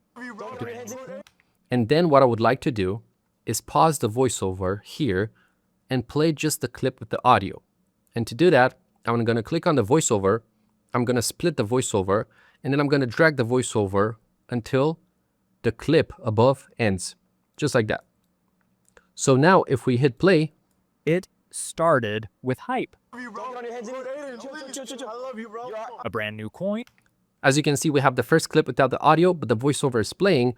And then we have just the clip with the audio, and it creates this effect, this documentary effect. Now, what I like to do is also animate this clip to make it more visually pleasing because it increases retention. It makes it easier for you to look at the video if it has a bunch of animations. So the way I like to do this is basically over here where the voiceover is playing and the clip is muted, I would like to make the clip black and white because this way we are telling the viewers that right now the voiceover is talking, so the clip is black and white. But then when the clip with the audio is playing and the voiceover is done, the clip will not be black and white anymore. This way we are telling viewers visually what is happening. We're telling them that when it's black and white, the voiceover is playing. When it's not black and white, the clip with the audio is playing. So to do that, click on the first clip, go over here on top right where it says adjust, scroll down, and at saturation, decrease the saturation to the max. And as you can see on the first clip, it's now black and white. Now to animate it, select both clips just like this, right click, create compound, and now the both clips with the black and white in the beginning and the colorful one are connected into just one clip. That's what compound clip means. Now to create an animation with this clip, here's how I do it. Take your timeline pin and position it at the beginning of the video. Click on the clip and make sure you click on video over here on the top. And at basic, where it says transform, add a keyframe by clicking over here where it says add a keyframe. This will add a keyframe wherever your timeline pin is on the video. For example, if we remove this keyframe by clicking on it again, and we move the timeline pin over here, and now we add a keyframe, you will see that we added a keyframe over here. We have like a button. And what this means, and let me just quickly explain what a keyframe is. It's basically we're telling the video editing program that over here where we placed a dot, a keyframe, anything that happens after will happen in motion. So for example, If we now scale the video, we added another keyframe. So we basically told the program that from here until here, if I increase the scale of the video will become bigger based on how far away these two keyframes are. So that's what keyframes are. It's how we edit and add motion to the video. So let's create the animation effect. Take the timeline pin and put it at the beginning of the clip, just like I said. And now don't click on a keyframe because we want to actually create an animation where the clip enters the scene. And to do that, first we need to have the clip outside of the scene. So just click on the clip, make sure your pin is at the beginning, and drag the clip all the way out of the frame. Now we can add a keyframe over here on the right by clicking on Add Keyframe where it says Transform. And now we can drag the timeline pin forward a little bit. And now if we have the clip selected, we can drag the clip back. If the clip is too far away, you can zoom out the screen over here. So we can drag the clip back in the scene, just like this. So now we told the program that starting from this keyframe until this keyframe, I want the clip position to go from outside to inside. That's how keyframes work. So now if we hit play, the clip will appear like a transition. To make it smoother, we can increase the timing of the keyframe. So just click on the second keyframe and move it more far away. So now if we hit play, it takes a little bit longer to enter. So we can play with this until it's visually pleasing. And now to make things even faster and smoother, this is part of the reason why I like CapCut. All you have to do is click on the second keyframe over here, right click, and where it says preset curves, this will tell the video editing program how fast we want this animation we just created with keyframes. And we have a bunch of presets, like we want it ease in, we want cubic in, we want like linear. My favorite one is cubic ease. So choose this one, cubic ease. Now, if I click X and we play the video, it's going to look like this. It has like a smooth transition inside. If you want it to be slower, again, click on the clip and move the second keyframe a little bit more far away. And now as you can see, the clip enters in a very smooth and nice transition. It started with hype. I love you, bro. A brand. And that's basically how you take one simple clip from the internet and edit it in a way that makes it feel more original and more visually pleasing for the viewers, and it makes your channel more brandable. Now, to make things even more visually pleasing, what I like to do is add a background behind the clip so that it's not just black. For that, I usually just search for gradient backgrounds. I have a subscription to Envato Elements, so I'm going to use Envato Elements, but you can use any stock footage you want, or you can create your own. But I'm always using this service to find images or stock footage. So I'm going to search here, gradient background. And then I'm going to select stock video. And as you can see, there are tons of gradient backgrounds you can search and add on your video. I already have a gradient background I always use. It's basically this one, which looks like this. So I'm going to take this one, add it into CapCut, and then drag and drop it below the clip. If you can't drag it below the clip because CapCut is a little bit dumb, just take the clip itself and drag it above the background. And now if we hit play, we have this purple background behind our clip, which makes everything look more professional and brandable. It started with hype. I love you, bro. But now we can go even one step further. We can add even more animation to this clip. Right click on it, create a compound, just to save the animation we already did. Now the animation I want to make is have this clip be smaller, right, as it comes in, and then when it's finished transitioning, it's going to zoom in. To create that effect, we again have to use keyframes. So drag your timeline pin at the beginning of the clip, decrease the size of it by going over here at scale, or simply dragging this dot over here. Decrease how much you want. I'm going to go like 79% or 75%. And then where it says transform, add a keyframe. Then drag your timeline pin forward and drag it until the clip is done entering the scene. It's done transitioning, something like this. And now scale the clip how much you want, maybe 110. And if we hit play, it's going to look like this. It started. Right? And then again, if you want to have a more smoother transition, click on the second keyframe, right click, preset curves, and choose a pre-made animation. I'm going to choose cubic ease. Now, to increase the retention of the video, we can also add captions, because when viewers read captions, they tend to stay more on the video just because they start to get invested in the video. As soon as you start to read a text, your brain starts to feel invested into that text. So you want to read more and more. It's why captions usually help. You don't necessarily have to add them, but for the purpose of this tutorial, I'm going to show you how to add captions and make it look nice. So let's say we want to add captions only for the voiceover because that makes sense, right? Go over here on the top left where it says text, and over here where it says auto captions, click on generate. And CapCut is going to generate captions for your video based on the voiceover, which is really cool. And just like that, in a few seconds, CapCut generated captions for our video. But the captions CapCut generates are going to look basic. They won't fit with our videos. So we have to make some changes to them to make them fit better with our video. Over here on the right, as you can see, we can change the text inside the caption. We can change the font size, and many more things. CapCut also provides templates. So pre-made templates, but in my opinion, most of them look like crap. It's not something I would use.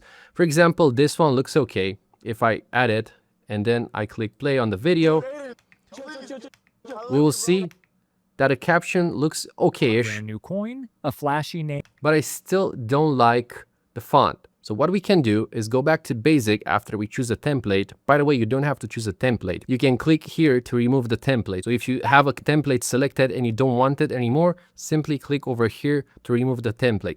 Personally, I'm not going to use a template because I think captions that don't have animations are easier to read, which will increase the retention of the video. So I'm not going to use a template. Go back to basic, and over here where it says font, we can choose any font we want. CapCut has tons and tons of fonts from which we can choose. My favorite font is this one, Enter.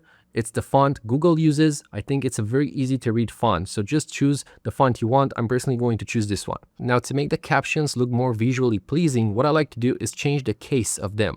Over here where it says case, I like to select these two double T's. This will make all the words and letters inside the captions uppercased.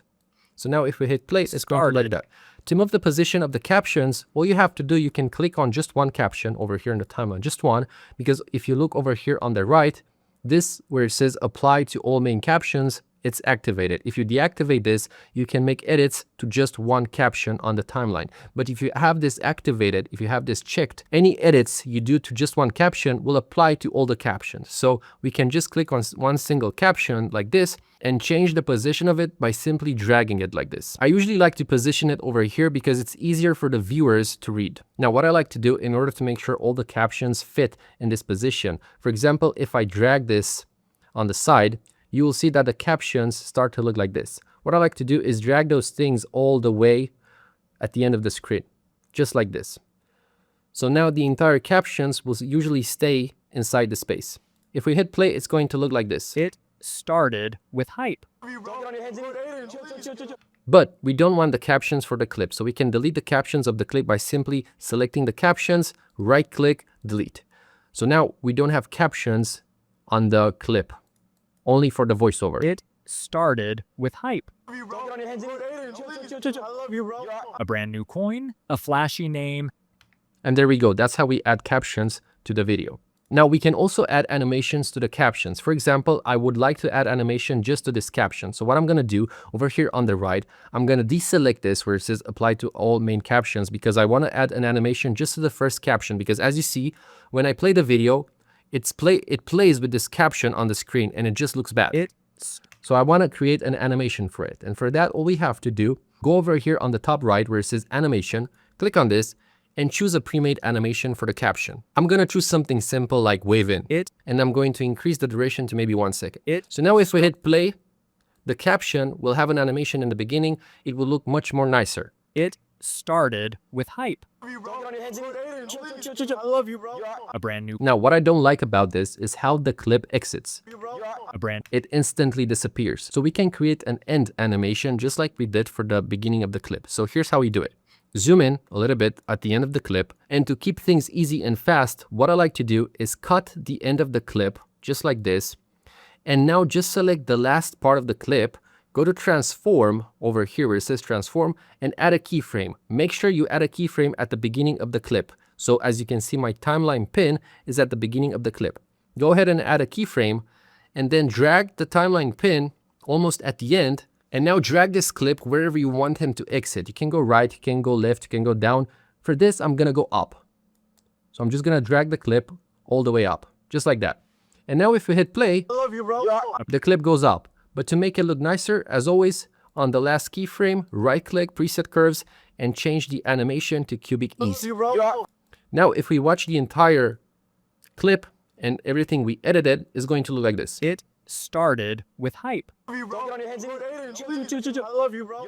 a brand And then the clip goes up and exits. Now we have to add footage for this part of the voiceover, which says new coin, a flashy a brand new coin. In order to add footage that makes sense with the voiceover, always go to ChatGPT or go wherever you saved the script and read the script so you understand what this is about.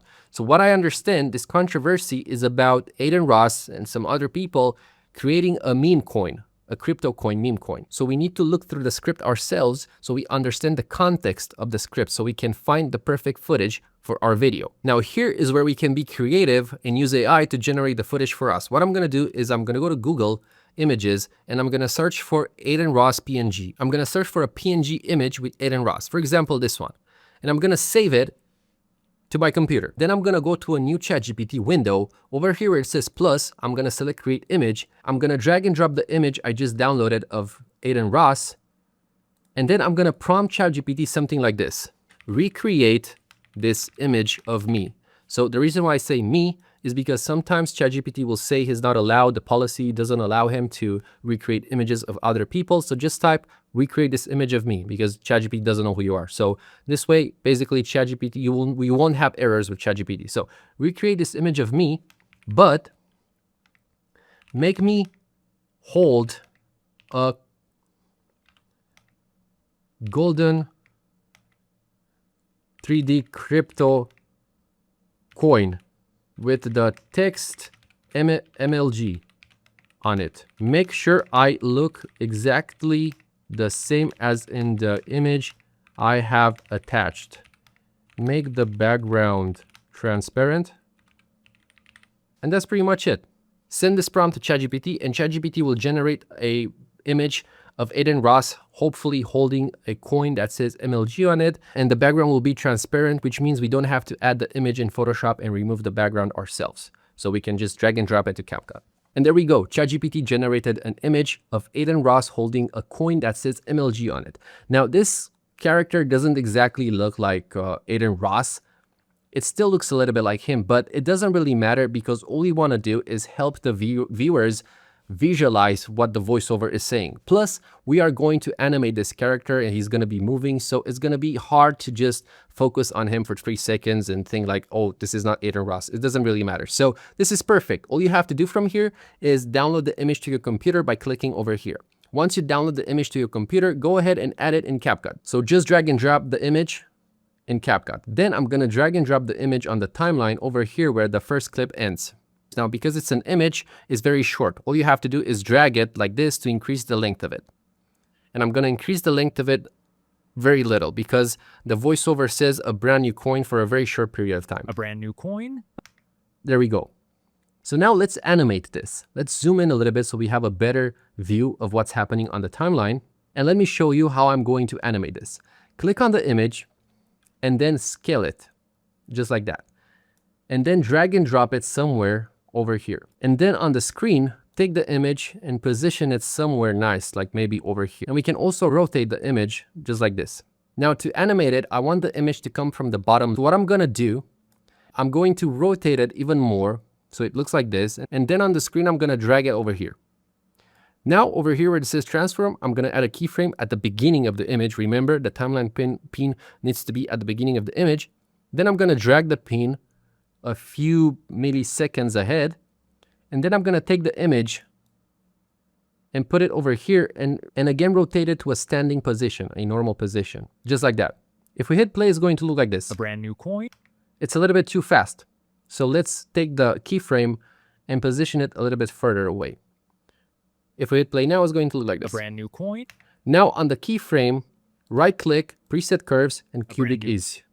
And now it's going to look like a this. brand new coin, Now, if you don't like how it's positioned, make sure you have the timeline pin exactly where the keyframe is, and you can rotate it a little bit more or do whatever you want. So I'm going to rotate it a little bit more so it looks like this. Now, if I hit play, brand new coin, it looks like that. Let's listen to the voiceover to understand if we can cut the image over here or we can drag the image even more. So, brand new coin, a flashy name. now I think maybe we can end the image here. I'm not sure. Maybe I can end the image over here somewhere. Now let's add a shake effect to the image so it looks smooth. Go over here where it says effects and select for shake. Now, if you put your mouse over the effects, you can see how the effects look. As you can see, this shake is very aggressive. This one is a little bit slower. This one has blur, and you can scroll through the effects and choose something you like. For example, I'm going to use this one, Rebound Swing, because this one is very soft. Download the effect and add it by clicking on the plus. It will add it on the timeline. Now take the effect on the timeline and drag and drop it on top of the image only. Don't put it on top of the subtitles. Put it just above the image. Then drag the effect to have the same length with the image. If we hit play, Brand new coin, a it's going to flashy- look like this, but it's also going to move the background. To fix that, we need to create a compound with these layers. So basically you just select both layers and then create a compound. But before we do that, we can also change the settings of the shake. So we can increase the size, change the speed, and make it look nicer. Now let's create a compound with the effect and the image. Select both the image and the effect, right click, create compound. And now if we hit play, only the image will have the shake effect, brand new coin, a flashy name. as you can see. But I would like to add even more effects on this image, but I already created a compound. So instead of just going back and deleting everything, we can literally double click on this compound and it's going to show us what's inside the compound, which is the effect and the image. So we can just add another effect just inside this compound layer. So go to effects and I'm gonna add glow.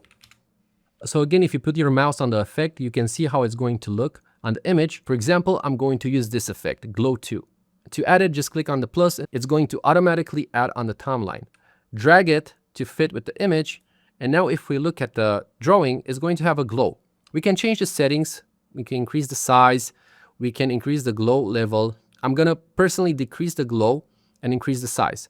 And now we can go back to the main timeline by clicking over here, by exiting the compound. So just click over here and we're back on the main timeline. If we hit play, we will see that now our image has glow and also some nice shaking effect. A brand new coin, a flashy. But I personally don't like how fast the image enters the screen. And I also can't make it enter slower because the image is too short. So what I realized I can do, if we listen to the voiceover, a brand new coin, a flashy name. a brand new coin, a flashy name.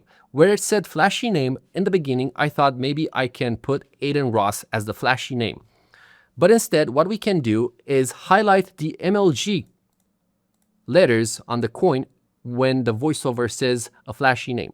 So this is basically how you need to edit video. This is how you need to be aware and conscious. You listen to the voiceover and you're freestyling the edit. As you're editing, you're trying to understand what visually makes sense with the voiceover in order to help the viewers stay on the video, to make the video easier for the viewers to watch. So as I said in the beginning, over here at the voiceover where it says a flashy name, my first idea was to write Adin Ross and add Adin Ross as a big text on the screen. But now because I've created this effect and this effect looks nice, I changed my mind and I'm gonna zoom in on the coin where it says MLG, and instead of writing Adin Ross on the screen, I'm simply going to have the camera zoom on the coin where it says MLG. So here's how I'm going to fix that. I have to increase the length of the image, but I can't because it's a compound. So I have to go back inside the compound and increase the length of the image there. So double click on the image, and now we are inside the compound. We can select all the layers with the effects and everything and drag it just like this to increase the size of it. If we go back and we exit the compound, now we can finally drag it because the image inside the compound is also larger. That's how it basically works. That's how compounds works. I'm trying to teach you how this program works. I don't just want you guys to copy exactly what I'm doing. I want you to understand how the program works so that you can edit yourself whatever you want. Now let's zoom in on the coin where it says a flashy name over here. Look at the voiceover where a flashy name starts. Put your pin exactly where the voiceover starts to say a flashy name, and then on the clip, on the compound clip of the image, select the clip and split the clip in two. As you can see, now we have two clips. And now we can edit just in this clip. At the beginning of this clip, make sure your timeline pin is at the beginning of this clip. On transform, add a keyframe, right? Then move your timeline pin 1 second ahead, something like that. And now we can zoom in and position the image to have the coin on the screen, just like that. And as always, to have the transition smooth, right-click on the second keyframe, presets, and cubic ease. And now our animation starting from the beginning is going to look something like this. It started with hype. Don't get on your heads in it. I love you, bro. A brand new coin, a flashy name, How awesome is that? We literally created a visually beautiful edit with just one footage from YouTube, which was just a clip of Aiden Ross and a fan. And then we created this animation of the character by simply using a PNG image from Google. And then we re-edited that image using ChatGPT, and it was still just an image. But inside CapCut, we were able to animate it and make it look like this. a brand new coin, a flashy name, That's how fun and simple it is to edit videos for faceless channels. Now, let me show you one more cool trick. Where it says flashy name, we can highlight the MLG name. So we want to cut the clip again where it says name, but we can't cut it because we have a keyframe. So before we cut it, we need to transform it into a compound so that we don't mess up with the animation. That's how powerful creating compounds in CapCut is. So now that we created this clip into a compound, we can finally cut it exactly where the voiceover says name. So again, to cut, just select the clip and go over here is split. So we split the clip. Now to highlight the MLG text, we have a few options. We can use a mask. So basically, if you go to mask and add a mask, we can basically do this. I'm actually going to show you. So basically, let me go back. So go to mask, add a mask, and then change the position of this mask to cover the entire screen. Scroll down and create a keyframe for all the effects of the mask. So over here where it says mask setting, add a keyframe at the beginning of the image, just like that. It's the same principle as the other keyframes. Then drag the pin 1 second ahead, and now we can edit the mask. So I'm gonna drag this over here just like that. I'm gonna drag the bottom of the mask also, and I'm gonna position it over here, just like that. And I can also make the corners round, and if I want, I can also use feather to add like a blur effect around the mask, just like that. So now if you hit play, it's going to look like that. A flashy name. But personally, I'm not sure if I like this effect. I'm not sure I want to highlight the MLG text like that. So that is why I'm not going to use masks for this. So I'm going to delete everything I've just done. I'm going to delete the keyframes. I'm going to remove the mask. So instead of using the mask to highlight, what I would like to do is add some black shadow around the video so that we're highlighting the MLG text. Now to do that in CapCut, it's impossible because CapCut does have some limitations. It's not like After Effects, but the way I'm going to do it is by creating a black shadow inside Photoshop. So I'm going to make a new file in Photoshop. I'm going to remove the white layer inside Photoshop like that. I'm going to choose the color black. I'm going to take the pen, increase the size of it, right? Make more layers because this one is blocked. Increase the size of it, decrease the hardness of it, and then I'm going to paint around just like that to create a shadow around the borders. Now I'm going to have the layer selected. I'm going to go over here where it says filter, blur, Gaussian blur, and I'm going to increase this. Just like that. And now I can save this image and put it into CapCut. Now you can create this image in different programs like Canva or whatever. I'm using Photoshop because it's the best program. Now go back to CapCut, add the image, and drag and drop it on top of the video compound. Make sure you drag and drop it on top of the video compound so the subtitles are above. So now when it says flashy name, we have this image with the shadow which will highlight the MLG name. We can resize it and position it in a different position so that it fits nicely and it really highlights just the MLG text. So now if I hit play, it looks like that. But it's instant, so we need to animate it. To animate it, we can just click on it, and CapCut has pre-made animations such as fade in.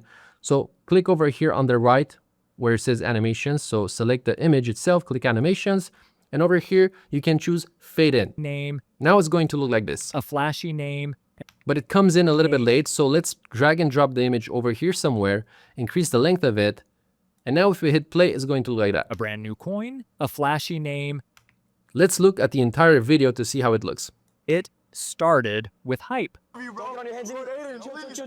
you, bro. A brand new coin, a flashy name. And from here, basically, you have to continue doing the exact same thing. These are the exact same animations you have to do in your video to maintain retention. For example, if you don't like how the subtitles look, we can just remove them. I'm going to hide them for now. So let's see how the video looks without the subtitles. It started with hype. Don't get on your heads. Chill. I love you, bro.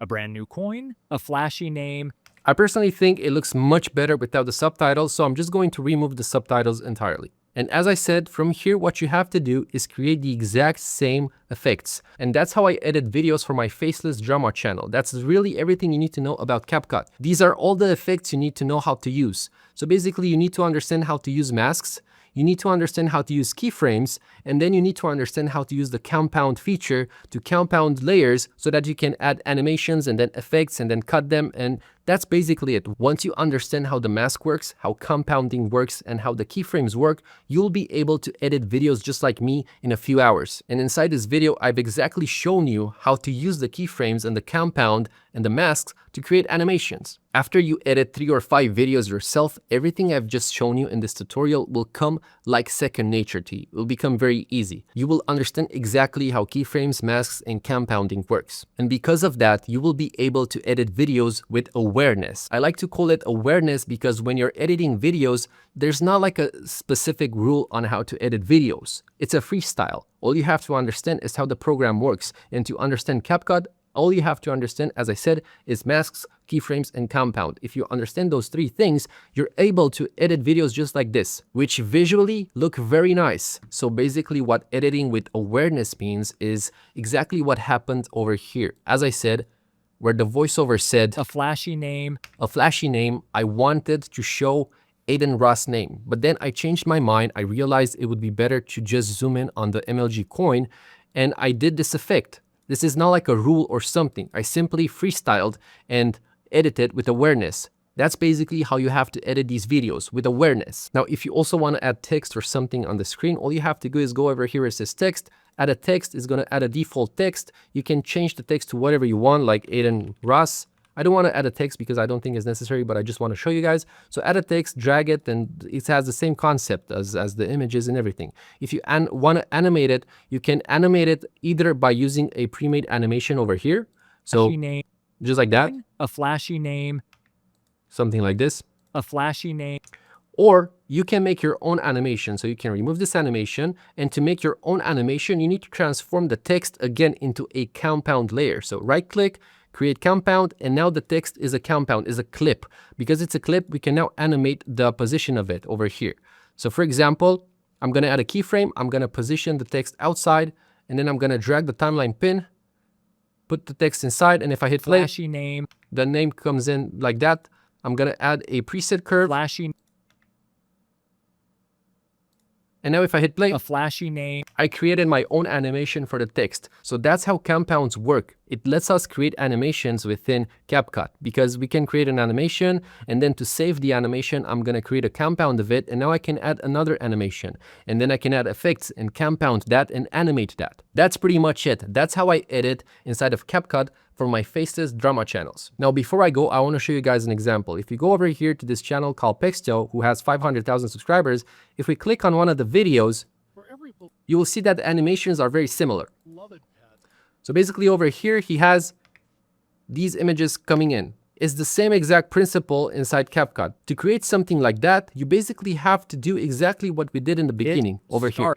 But instead of doing it with one clip, you do it with multiple clips and make them smaller, and you make them come from the bottom. And then you have these clips, and you can transition them up. And instead of having this image over here coming from the left, you can have it coming from the down. And I'm going to show you. I'm going to take it, create a compound of it. So for example, when this clip exits, to have this exact same transition like in this video, as you can see, you can already see the new image over here down. To have something like that, just make both effects more closer like this. This one will also enter just like that. I love you, bro. And that's pretty much it. It's the same basic principle. Keyframes, masking, and compound. That's it. Now, if you're watching this video for the first time and you're not very experienced with video editing, I know it's going to sound overwhelming and hard, but I promise that if you watch this video again and again and again, and you just create 3 to 5 videos, complete videos, 8-minute videos, 10-minute videos, you will understand everything yourself, and everything will make sense, and everything will be easy for you as well. So yeah, that's pretty much it. That's how I edit videos inside of CapCut. Hey, in this video, I'm gonna be showing you how easy it is to use Photoshop. I'm gonna be editing my own YouTube thumbnail, and by doing that, you will learn 3 important things. The basics of Photoshop and how Photoshop works, how to make a really good YouTube thumbnail that stands out and makes people wanna click on it, and how to edit photos for Instagram or other social media, how to apply filters and how to make them beautiful. So if you're a beginner or you've never used Photoshop, I promise that after watching this video, you will be able to edit your own photos. Let's begin. So this is what you are going to see after you open Photoshop. From here, you have 2 options. You can drag and drop an image and open the image and start working on that image. Or here on the top left, you can click Create New File and create a new file and then drag and drop your images or create new images. So I will give you a quick example. You can minimize this and drop an image, and then the image will open and you can start working on it. But for this video, and what I usually like to do is to create a new file. To do that, after you've already opened an image, you go to the top left, you click on File, New, and here you can create a new file. This is the exact same window you will see if instead of dropping an image, you will click on New File on the starting window of Photoshop, which we talked about 1 minute ago. Now, usually what I like to do, and what most people do, I select here pixels, and the general width and height will usually be for a YouTube thumbnail, for example, 1920 on 1080. Everything else can stay the same and just click Create. So let's go ahead and understand what we're looking at. Here on the left, we have our tools. Here we have some edits we can do to the image, such as filters. This is going to be very important. On the bottom right, we have layers. As you can see, this is our background. The thing we see here on the screen, the white thing, this is the background. And here we have properties, adjustments, and libraries. Here, usually, if you add an effect on the photo, on the image, you can edit the effect here. Now, usually when you make a new file, the background is gonna be locked. If you double click on it, it's gonna get unlocked, or simply 1 click. And if you wanna lock it again, you can click here on this lock. This means you can't edit or use it. So simply unlock it.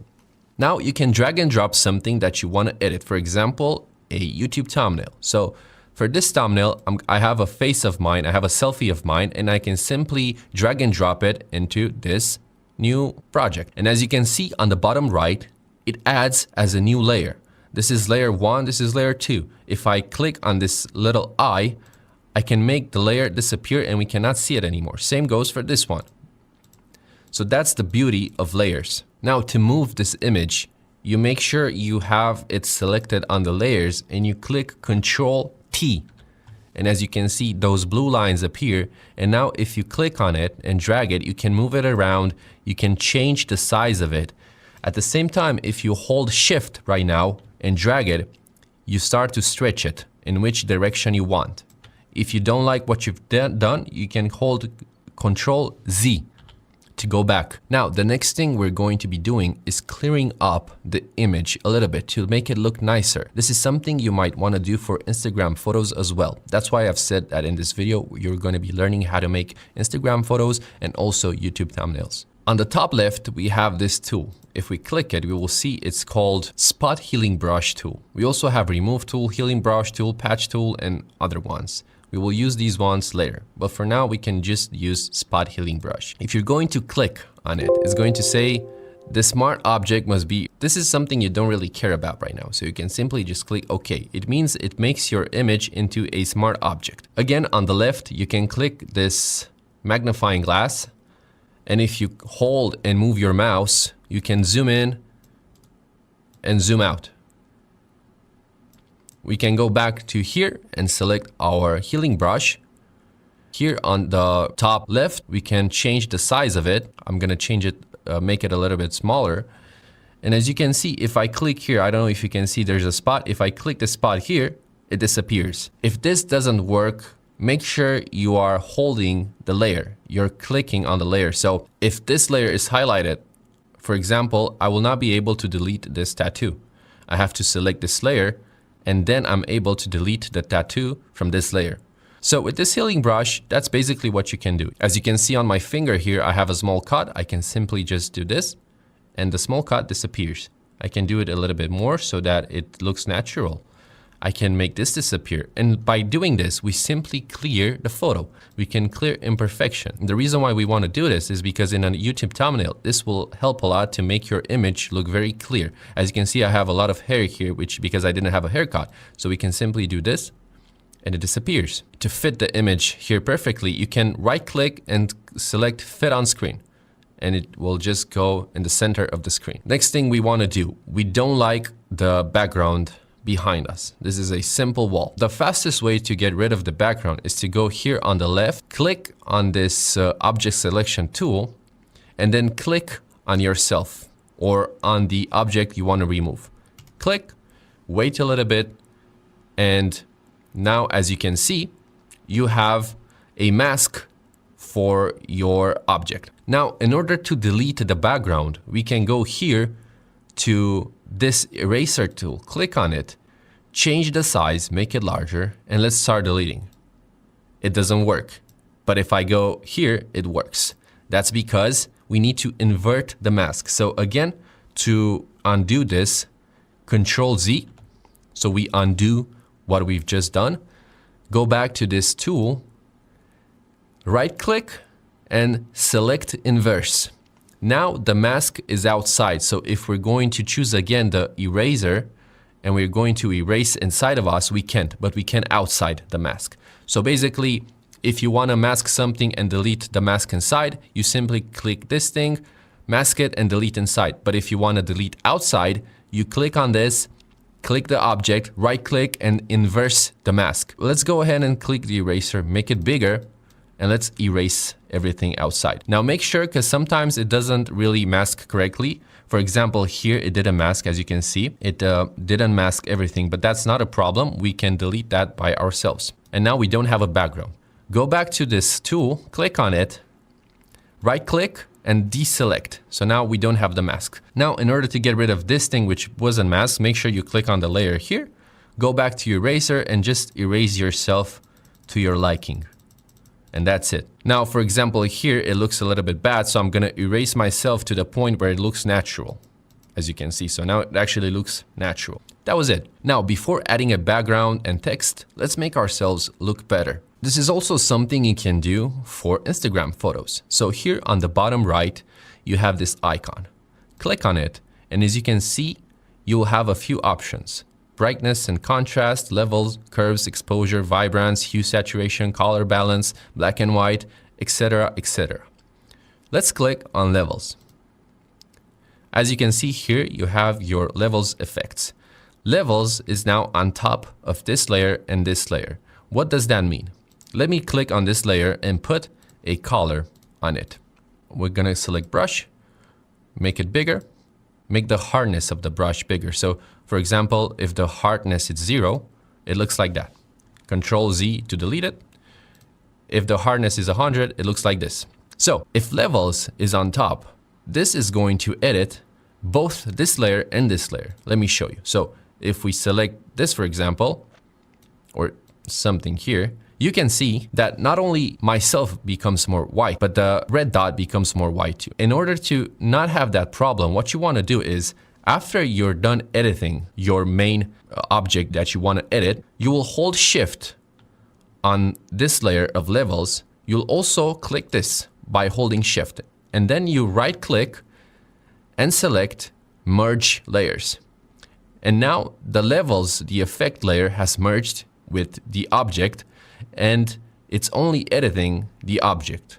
The red dot is left alone. As you can see, the object is still whiter, but the red dot has the same color. Now Control Z to go back, as you can see, back, back, back. Let's start over again. Click here and select levels. Now we're going to be editing our object, our person, to look better. To do that, usually you can decrease this a little bit. This will get rid of the some of the line. You can simply just play around with it until you like it. So I will show you a difference. If we click on the eye, this is before, this is after. Now we can click again on this thing and select color balance. Here are the tones, shadows, mids, heights. It means where it adds more of the color. So for this one, I want to add some red and yellow on the skin. So that's highlights, because the skin, it's has much more highlights and mids. And if we go here and go to the left, you can see how the color changes. So we can just put a little bit of it and a little bit of red. We can click here again and add some curves. You can click here, for example, and just play with it until you like it. Click here again and play with it until you like it. Again, we can do this again. We can click here, click levels, and get rid of some of the light. Do this again.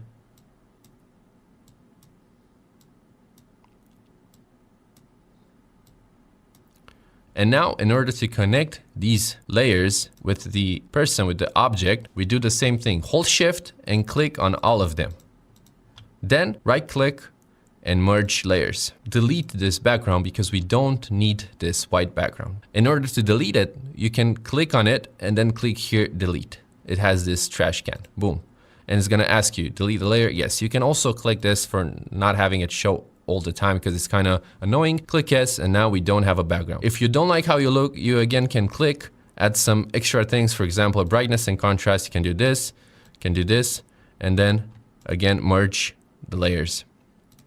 Boom. So this is something you can do for Instagram photos as well, because you can do this nonstop. You can play with it as much as you want and do it until you really like the photo. But now, because we're making a YouTube thumbnail, we need a background. So what you can do, you can go online and search for a white room background or whatever background you want. But for this video, in order to make it look professional and easy to the eye, I'm going for some white backgrounds. And after you download it, you can drag and drop it on the project.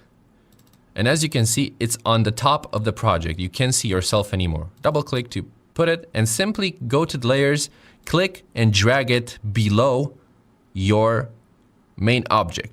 You can also change the name of this object by double clicking on the name and simply just saying person or whatever you want to say. Now, click on the background, Control T again, if you remember, and drag and drop it to make it fill the space. This looks good already, but it kind of looks unprofessional. So to make it look professional, we need to use our eyes to understand how would this look in real life.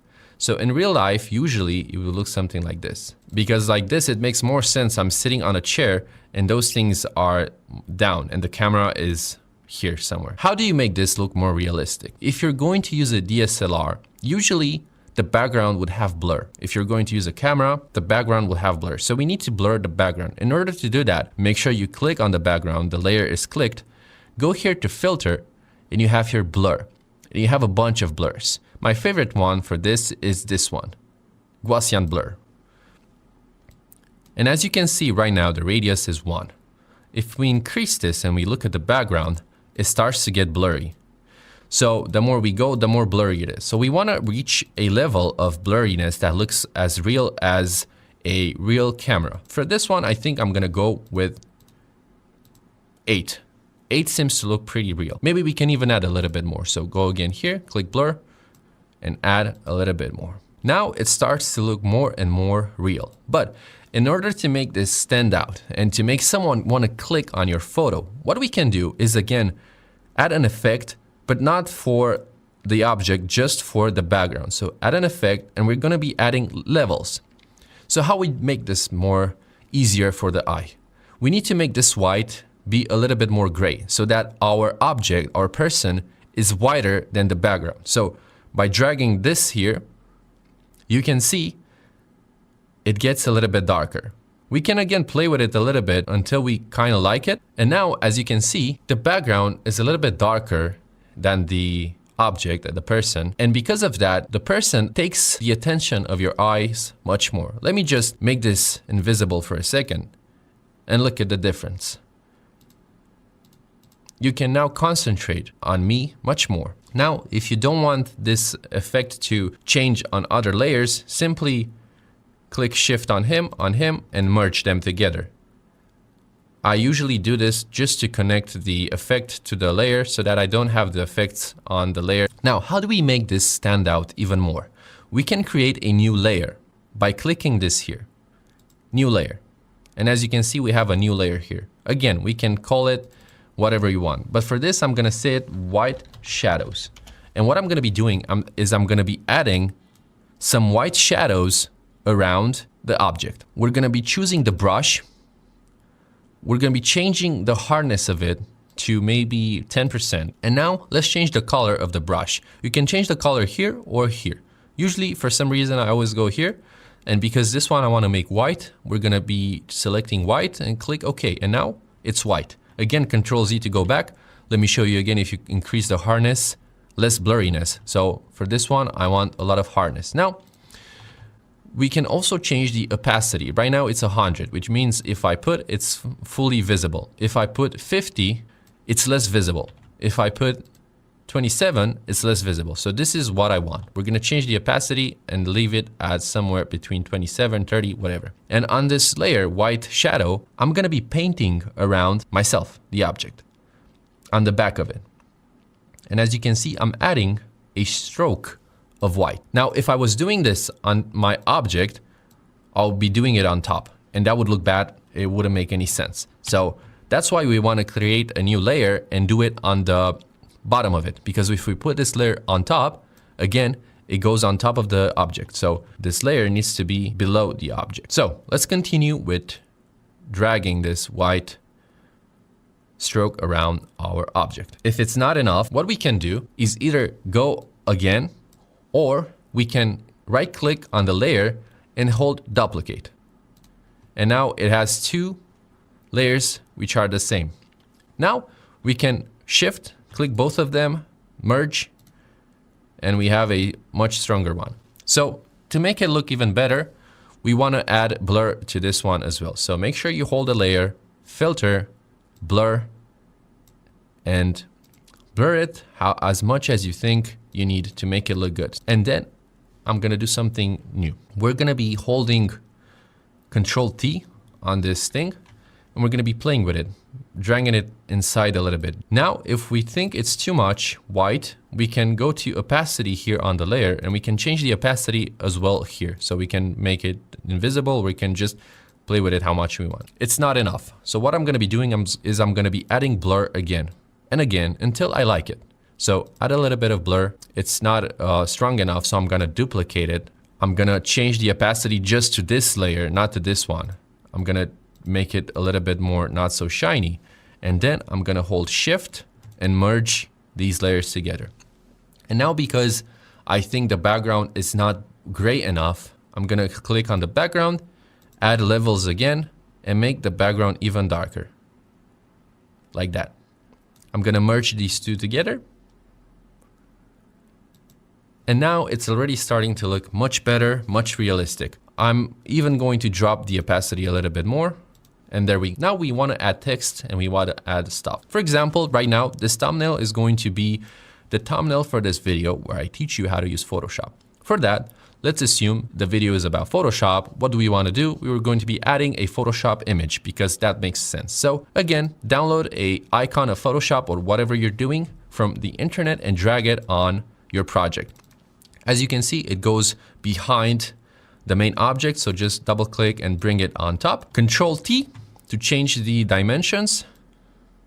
And I'm going to be adding it here because my finger is pointing, right? My finger is pointing to something. So I assume it's great to have the finger point to the Photoshop icon. Now, there's a problem. I don't like how aesthetically these things look. I want to make myself be a little bit smaller and more down. So what I'm going to be doing is I'm going to click myself, hold Shift, and click the white shadow so that when I drag myself, I drag the shadow as well. Let me show you. Control T now, and I drag myself together with the shadow. If I don't do that, if I just hold Control T on myself, I drag myself, but the shadow remains, right? So in order to drag yourself and the shadow as well, you must click your main object, the shadow, and then Control T and drag yourself where you want to be. Now, as you can see, you're left with this blurriness here. You can fix that by simply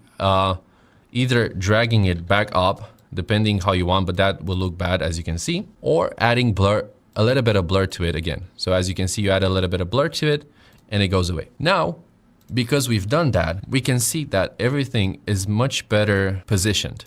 I have much more space for this Photoshop icon to stay, and Everything just looks much more natural. So now to make this look even better, here's an interesting trick. We can change the opacity of the Photoshop icon right here. And then make sure you're holding the Photoshop layer. We can erase this part over here. If you're going to click, it's going to say this thing again that you need to transform it into a smart object. Just click OK. And the brush is too big. Go back and make the brush smaller. And if we zoom in, we can erase the Photoshop icon to the size of the finger like this. And I'm doing this using my mouse. It's not something hard. Erase the inside of it as well. And now if we zoom back and we increase the opacity of the Photoshop icon back to 100, we can create the illusion that I'm standing in front of the Photoshop icon. And it just makes everything look much nicer and much more professional and clickable. Now, because I'm also pointing here to something, here we can add just some text or whatever we want. So click, make a new layer here, layer 1, and just name it text or whatever you want to name it. And to create a text, we go to the left and click this here, this T. And whatever you drop it, it's going to create this text for you. From here, you can just text whatever you want. So because this is a Photoshop tutorial, I'm just going to say easy. And now the text is a little bit smaller. You can change the size of it here or up here. I always go up here. I don't know why. So let's put 40. You can change the boldness of the text depending on what text you're using. Here you can change the font. As you can see, you have many fonts. You can go online and download or buy different fonts.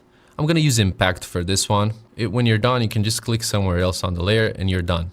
Now this is still not a smart object, which means you can change the color by simply choosing which letter you want to change the color. So for example, if I want to change the color of just of I select I click here and I change the color like this. I choose a color and it changes the color just for I. If you want to change for everything, just choose everything. Again, choose your color, boom, and you've changed the color of everything. Now on this thing, you can again select the layer, Control T, and move it around wherever you want. Now, in order to add effects and stuff to this text, you need to convert it to a smart object. The same way these things were converting to smart objects themselves. So right click on text and here you have convert to smart object.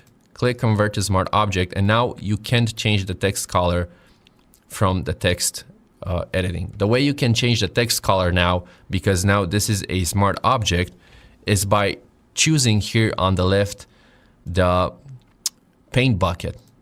And for example, if we choose green here, you can put the paint bucket on each letter. And like that, you can change the text color right now.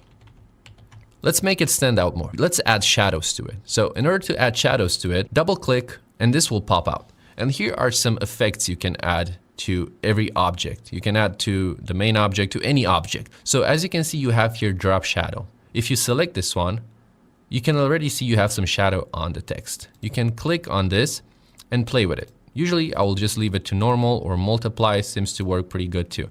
So the distance here, as you can see, is the distance for the shadow. The angle is the angle of the shadow. Usually I like to leave it at 120. The distance somewhere between here because it looks professional. This is the spread. It's how sharp it's going to be. Usually I like it pretty sharp. And then the size of it.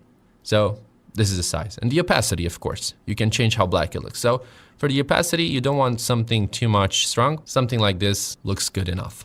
Now we have the easy word here.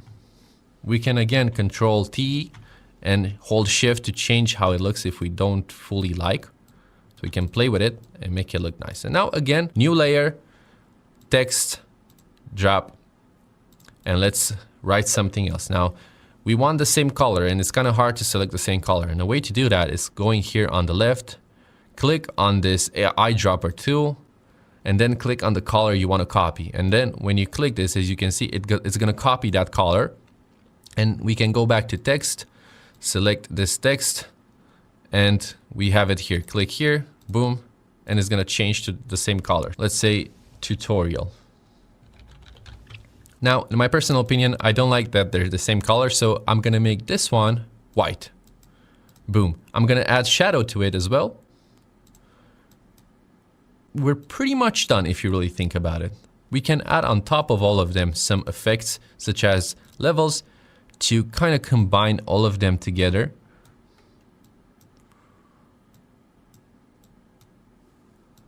We can add again on top of all of them some vibrance and increase it. So basically what happens, the more you go, the more colorish it looks. So from 0, you want to add a little bit more, like 25, 24, just so it's much more colorful. It makes your eyes want to click on it more. Now, to go even a step further, you can add here something to make it look much more clickable. So if we click a new layer, same color, brush tool, you can also download this from internet or something, but I'm just gonna paint it myself. So choose a size of your liking, and I'm gonna make a check mark here. One second, let's make it a good one. So there we go, we have a check mark. We can add a shout out to this one as well.